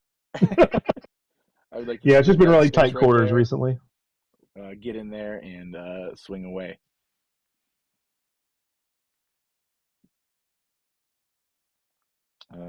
Oof, that's not great. Bless is still up though, right? Bless is technically still up, yeah. For this fight. Oh, actually, I'm so sorry. I forgot to ask real quick before we resolve that. Kazador saving throw, please. You are right. Con save for a 16. Okay, yeah, you're fine. Bless is still up. So 14 to hit. 14 just misses. Oh, I shouldn't have even rolled then. Well, waste a turn. New character. Misses one attack, and all of a sudden, by that logic, I've gone through like 5 characters at this point. No, I need better success than this. You would have moved up here to do that. All right, both the goblins, seeing themselves clearly outmatched, will take the disengage action as a bonus action with their nimble escape. They both step back one each. They're both going to fire shots at the goblins in the back as traitors. Starting with Blurg. The Blurp was 12, and Blurg was...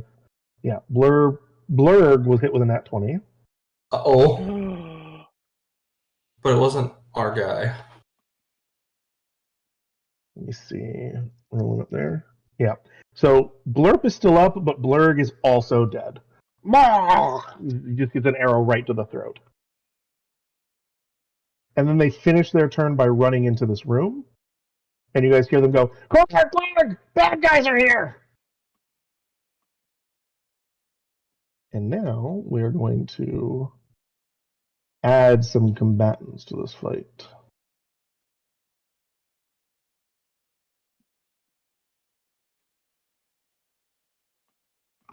Okay.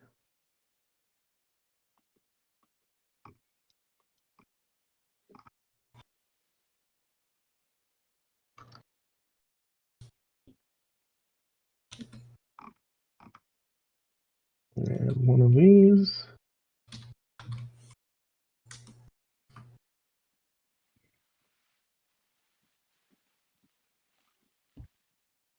And two more of them.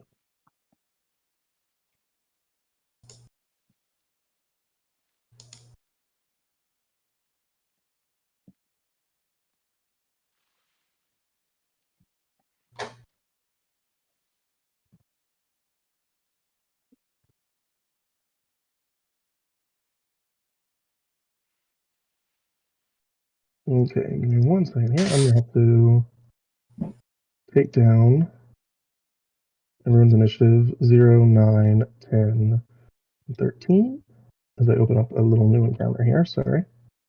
Counterbuilding rules, people. We are playtesting encounter rules.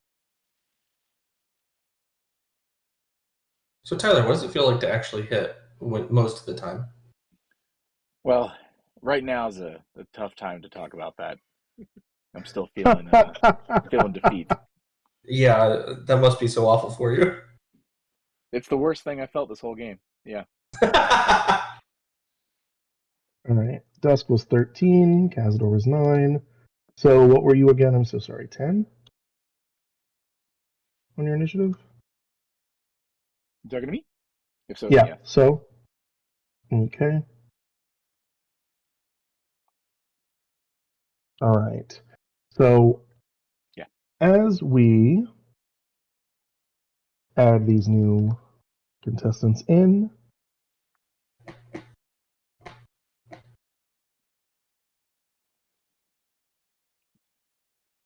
you all hear a booming voice kind of go, "What do you mean, traitors?"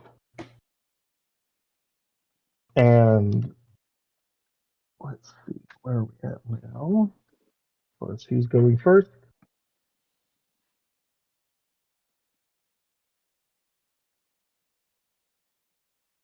You all hear what sounds like a chain or a leash being loosened.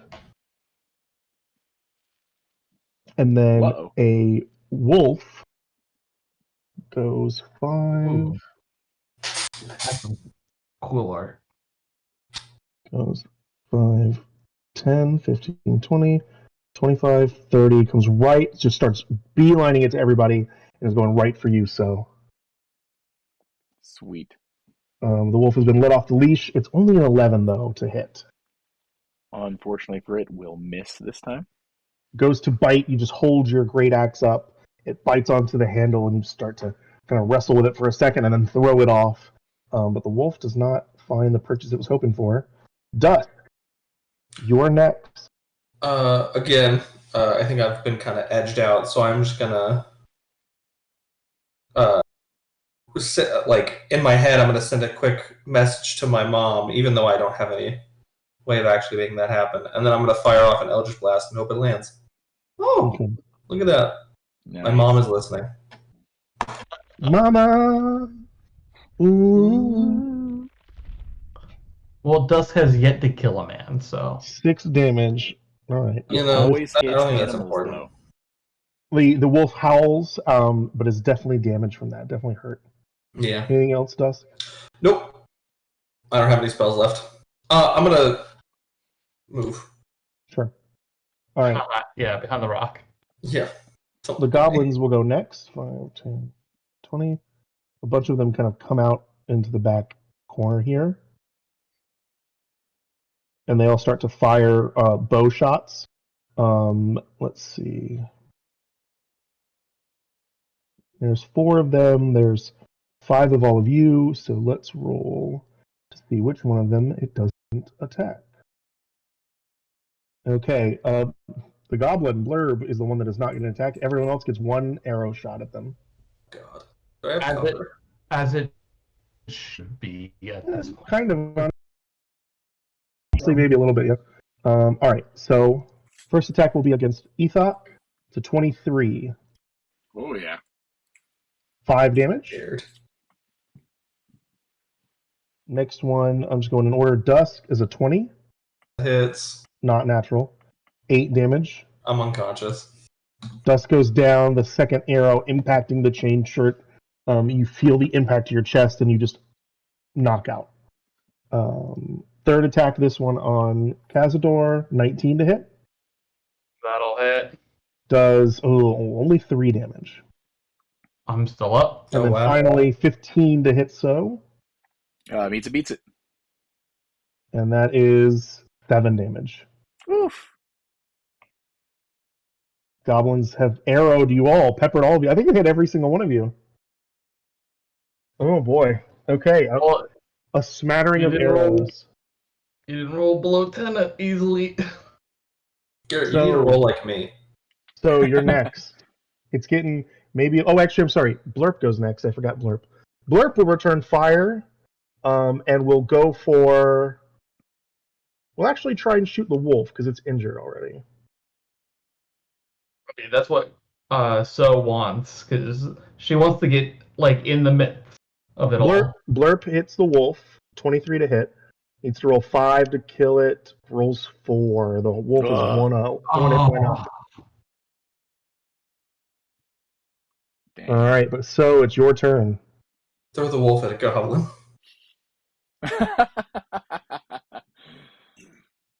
Dang it. What do you got, So? I'm worried because I know this wolf. It struck quickly after I did, so I feel like it needs to be taken out before it takes me out. So technically it went first in initiative, so you have at least 2 more people going between you and the wolf. Okay. But do that we'll do whatever you want with it. Yeah. Either way, I'm not going to be able to hit more than 1. I could hit that goblin maybe without opportunity. If you took an attack of opportunity from the wolf, you could hit more than 1. Yeah, but if taking an opportunity from the wolf, I might be dead. That's true. You'd have to get here to get 2. So I'm going to go into a rage. Use my last rage. And then I'm going to try really to quickly, I'm so sorry. Yeah, Matt, roll me a concentration check. Oh, you're right. I take it again. I gotta get better about that. Nope.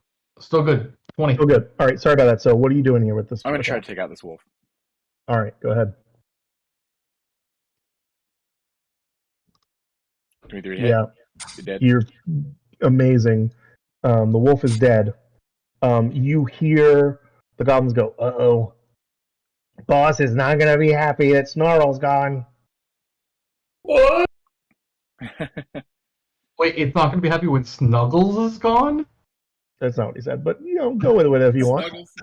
Snuggles. Anything else, Soul? I'm going to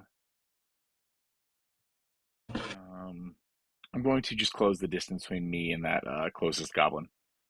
Okay. Yep. Cazador.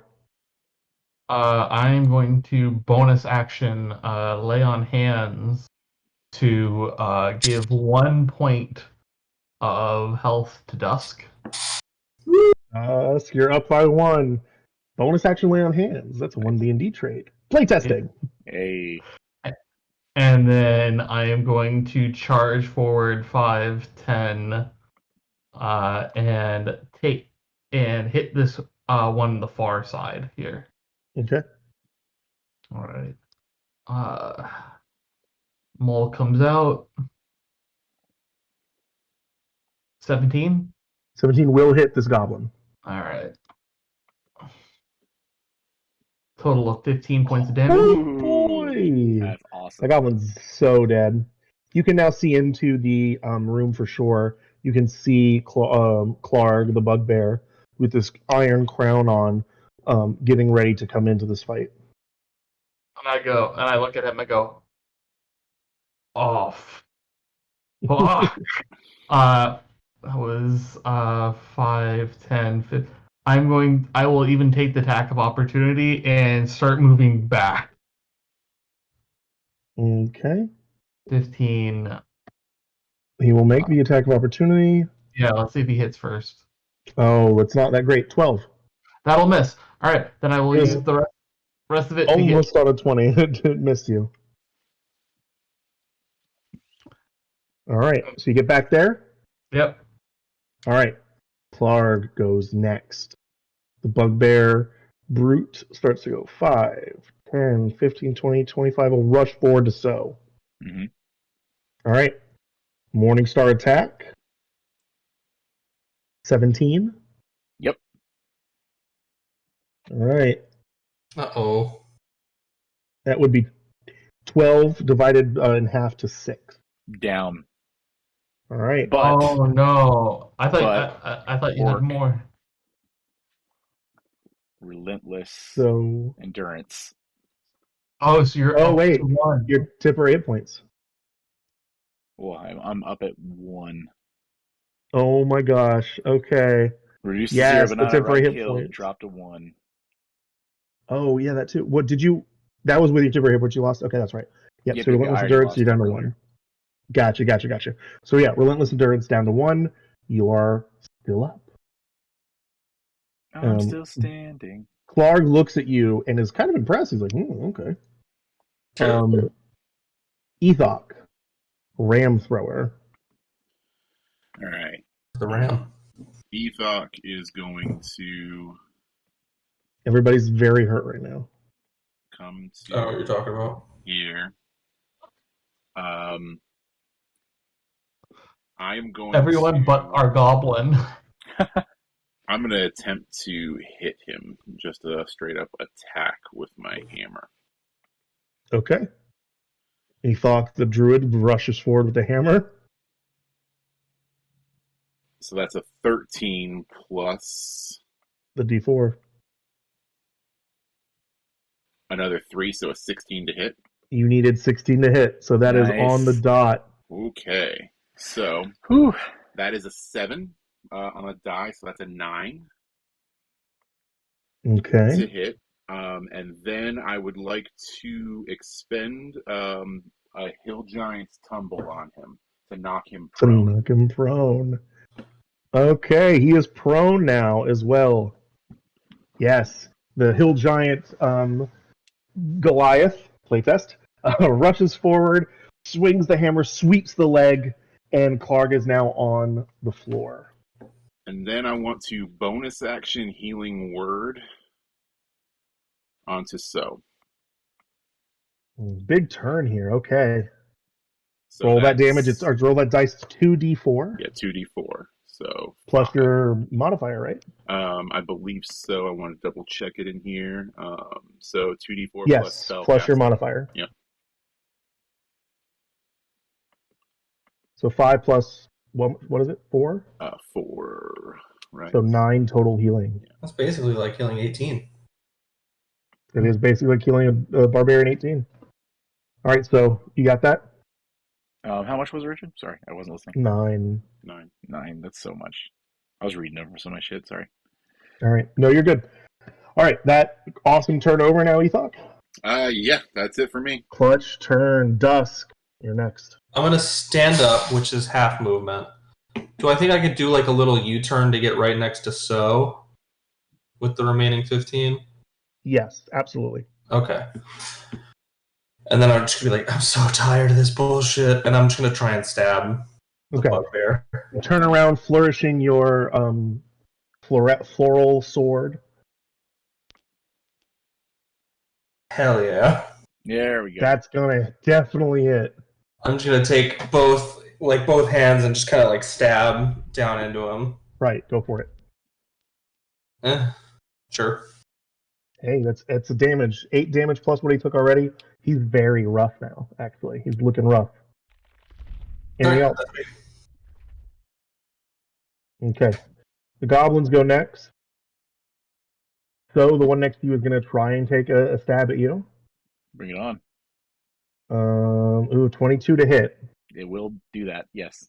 Oh, this is the wrong... Actually, hold on. This is the wrong damage. It's still going to hit, but that's the wrong damage I rolled. All right. Would be 4. It's down to 2. So 2 damage to you.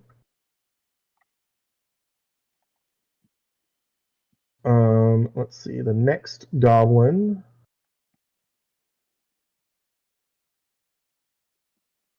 will see what Ethok did with his turn and take an attack against him. Short bow attack. Yeah, I'm basically not even participating. They can ignore me. 22. Oh, that hits. For 4 damage. Still puts you up, I believe. Yep, I'm still up. All right, and the last one. Gonna roll to see between the two of you. Okay, Cazador, you're then target on the third one. All right. 19. That'll hit. Short bow attack deals 6 damage. That will be enough to down me. I can no longer maintain concentration. Guidance goes away, or not the guidance. The bless goes away. The blast goes away. Okay, so you go down. Blurg sees that happen and goes, "No one drops my friends," and takes a short bow attack. He's a legend, honestly. And unfortunately, we'll miss. I stand corrected. So it is your turn. Clark, the bugbear is still up, as is the goblin next to you. When you say up, he's still on the ground, correct? Oh, that's right. He's on the ground, but up is in alive. Yeah. Okay. So is that advantage for prone? It is advantage for prone. Perfect. Am I seeing a prime cleave opportunity here?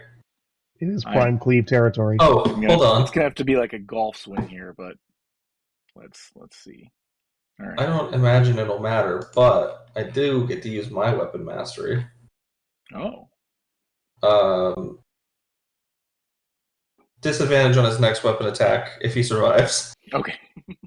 Okay, yeah. All right, so the first one is a 16. The second 16 one, to hit 16. The bugbear? Yeah. 16 to hit the bugbear hits. Okay. It's on his armor class. Whew. All right. So with advantage, 2 16s. All right. So It just knew what you wanted to hit, so it hit it. Yeah. Let's see what that damage. I'm definitely going to re-roll that. That's better. That's 12 damage. With Savage Attacker, yep. Clark goes down. Beautiful. He's down and out as you swing downward with the axe and then come up to cleave into the next goblin. Go for it. Yep. The cleave is only going to be a 14 to hit, though. Just barely misses because of the bless being gone. Oh, that goblin's an asshole. Okay, yeah, the goblin just dodges out of the way. Is it the end of your turn, so? That is so. Cazador, you are down. Please roll me a death save. Yep. Not 20 this shit. That's what I would love.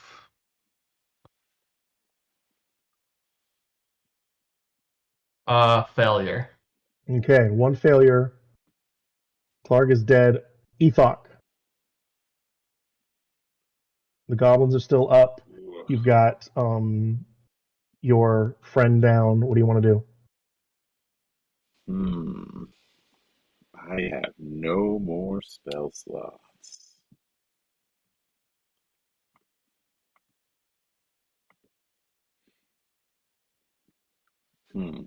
This is rough.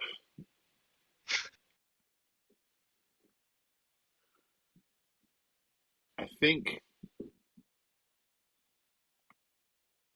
I don't know, at this point, can I try and stabilize Cazador? You absolutely can. Okay, you move back that way. I'm going to head Go back ahead. that way and fall back next to him. Yeah, I believe that'll be a medicine check, please.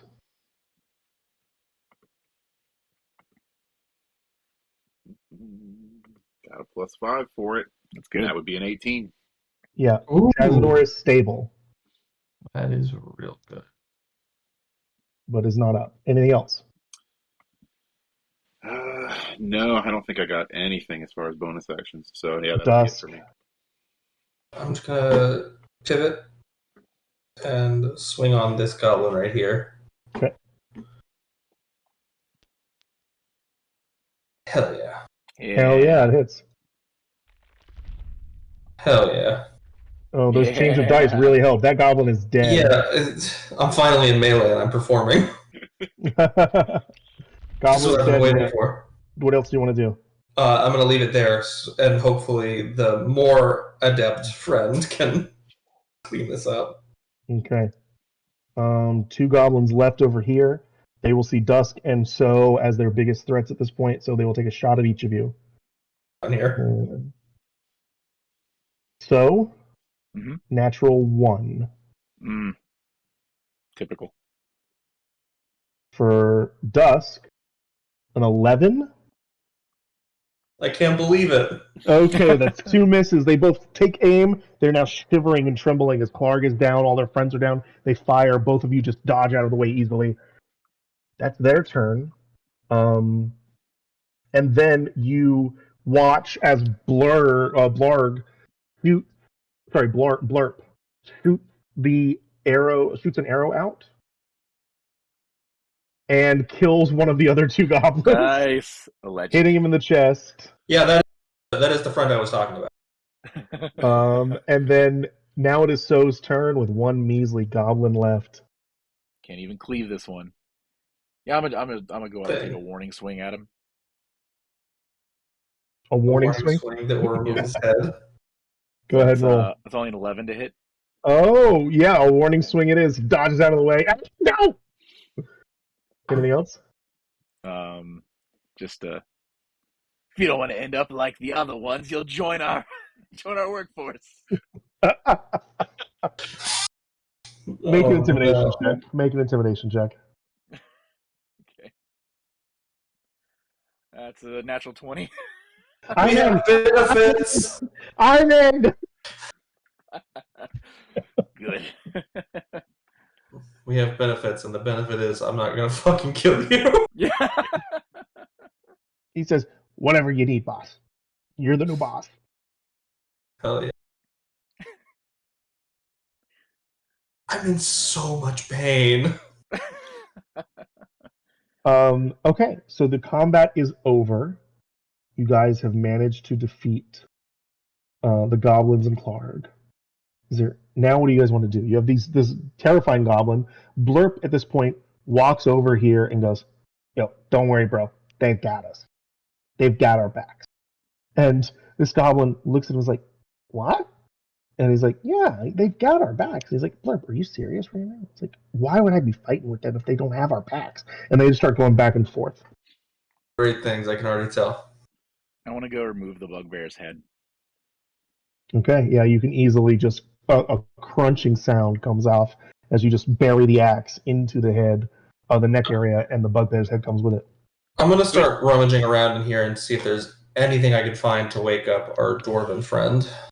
Okay, as you look through here, this is what you find. You see that there are a number of like bulky items what looks like basically stolen supplies, almost all of which are stamped with a seal of some sort. This kind of like lion mane on a blue shield. And means something. I'm sure of it. You can roll a history check if you want, though I don't know why you would know. Yeah, no, I'm gonna choose not to. I don't think that's something I would know. No, I don't think so either. In addition to the stolen goods, there is a treasure chest here, which you can open up. Mm-hmm. Inside, you find 17,000 copper pieces. Sorry, 1,700 copper pieces. It's like $7. 150 silver pieces. 2 what look like liquid vials with this kind of deep red liquid inside, and then a jade statuette of a frog with tiny golden orbs for eyes. So I'll take all of that, and then I'm going to do that little dab taste test that my witch mom taught me. Yeah, these are 2 potions of healing. All right, one of them's going straight into Cazador's mouth. Okay. Cazador, you can roll 2d4 and add 2. Okay.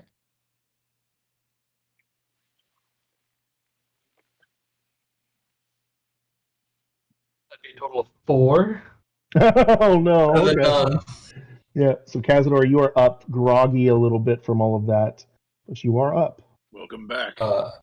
And then, as a good friend, I will report everything I found to the group as a whole. Ugh, what the fuck hit me? An arrow. Son of a bitch, I hate them. Yeah, I'm not thrilled about them right now either. You can now see that you've gotten the chance to like look around the room as well. This like kind of throne room, all of these stolen crates have been stacked into a throne. You can see there are sacks of looted provisions kind of piled around the end of here. To the west, the floor slopes down that narrow opening into what you assume is the kennels. And then there's the natural stone steps that you have used to walk in here. And there's kind of this falling water that echoes into the room here from the pool. Oh, I'm hurting. At this point, Blurp goes, "Okay, we take the head to the guy's boss now, right? We're boss." Yeah. Yeah. I think so. Grab the head. So. Okay. I got it. The other goblin looks at you guys and goes, "Is."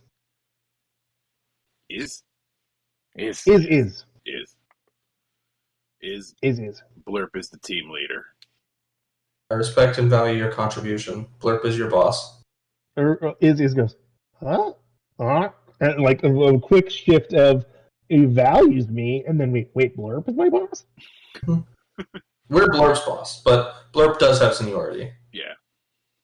I will. I'm older than him. No, he's been with the company longer. Yeah. Good company. An adventuring company, Garrett. Get with it. I will heal myself for 3 points with lay on hands. Okay. All right. So you guys, I'm assuming, are going to begin to make your way back over to the other goblin area. Yeah. Yeah. Mm-hmm. Okay. As you guys make your way across the rope bridge, through the cavern, and back into that musky den of goblins, with Blurp and Is in tow, the goblin boss from before, who Blurp will have told you by now is named... actually, did I just lose his name as I was trying to talk about it? Yimik. And Yimik will goes, "Oh God, Jesus Christ! You guys managed to do that? We are dope as fuck." He's right. I throw the head down at his feet. So you better release Sildor there. He looks down and he says, "I don't know. New goblin boss needs a sizable sum to get started, How about this? I give you him, and you give me lots of gold. I'm gonna step forward, and I'll just be like, buddy, listen. You know how you were working for Clark because he was the biggest and strongest one here? That's us now. Don't fuck with us. Roll an intimidation check. Alrighty. Please. And I'll give you advantage for having the cut off head of Clark. Okay, good. Flexing behind him. Wow, a real spectrum. Yeah. Okay, 24. Emic kind of looks at you guys and says, oh. Fine! Shoves Sildar, not over the edge, but just to the edge and says, take him! Get out of here! I'll run up to him, and with my last spell slot, do a Cure Wounds on him. Okay, yeah, roll the 2d8. All right. Add your charisma.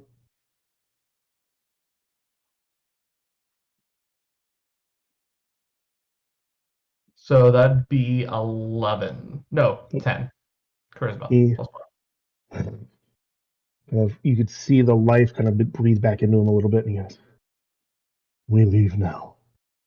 We do. Let's go. Okay. As you all take Sildar, and Blurp follows along with you guys as well. Hell yeah. You what begin, about Is? Is like starts to, and then he makes this, hey, you, stay. He's like, but they're boss. He's like, no, I'm boss. And he's like kind of looking back and forth. I shoot hit like one last glare, like don't start. You make Is kind of, and starts to walk away. Hell yeah. All right, as Is and Blurp come with you all, along with Sildar. And you guys make your way out of the cave and back down the trail. That is going to be it for That this was a mess. session. And wow, what a session it was. We didn't die. Yeah. I can't believe we finished this part in a single session. Well, it helps when you either intimidate or recruit half of the encounter. We're built different. Oh. We're built kind of poorly. This is a modern company with modern solutions.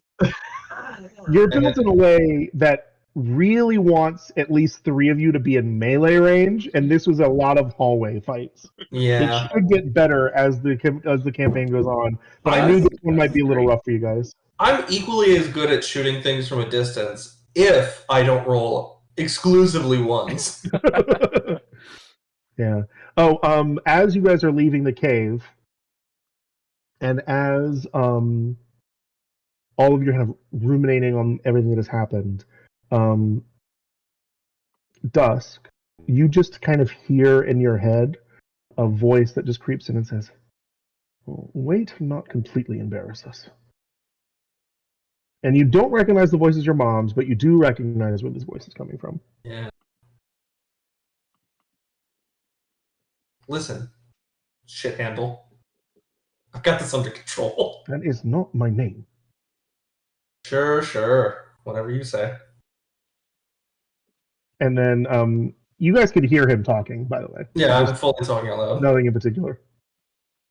I'm probably too busy with Sildar across my shoulder and trying to help him out to pay attention to it. People in the tribe used to do this all the time. Seeing weirder. Okay. Yep. You guys all just leave your companion to doing this. Is and Blurp behind you guys are just like, is he insane? I don't know. But he's good at fight. Okay. That's the whole thing. And as anyone ever says about that. All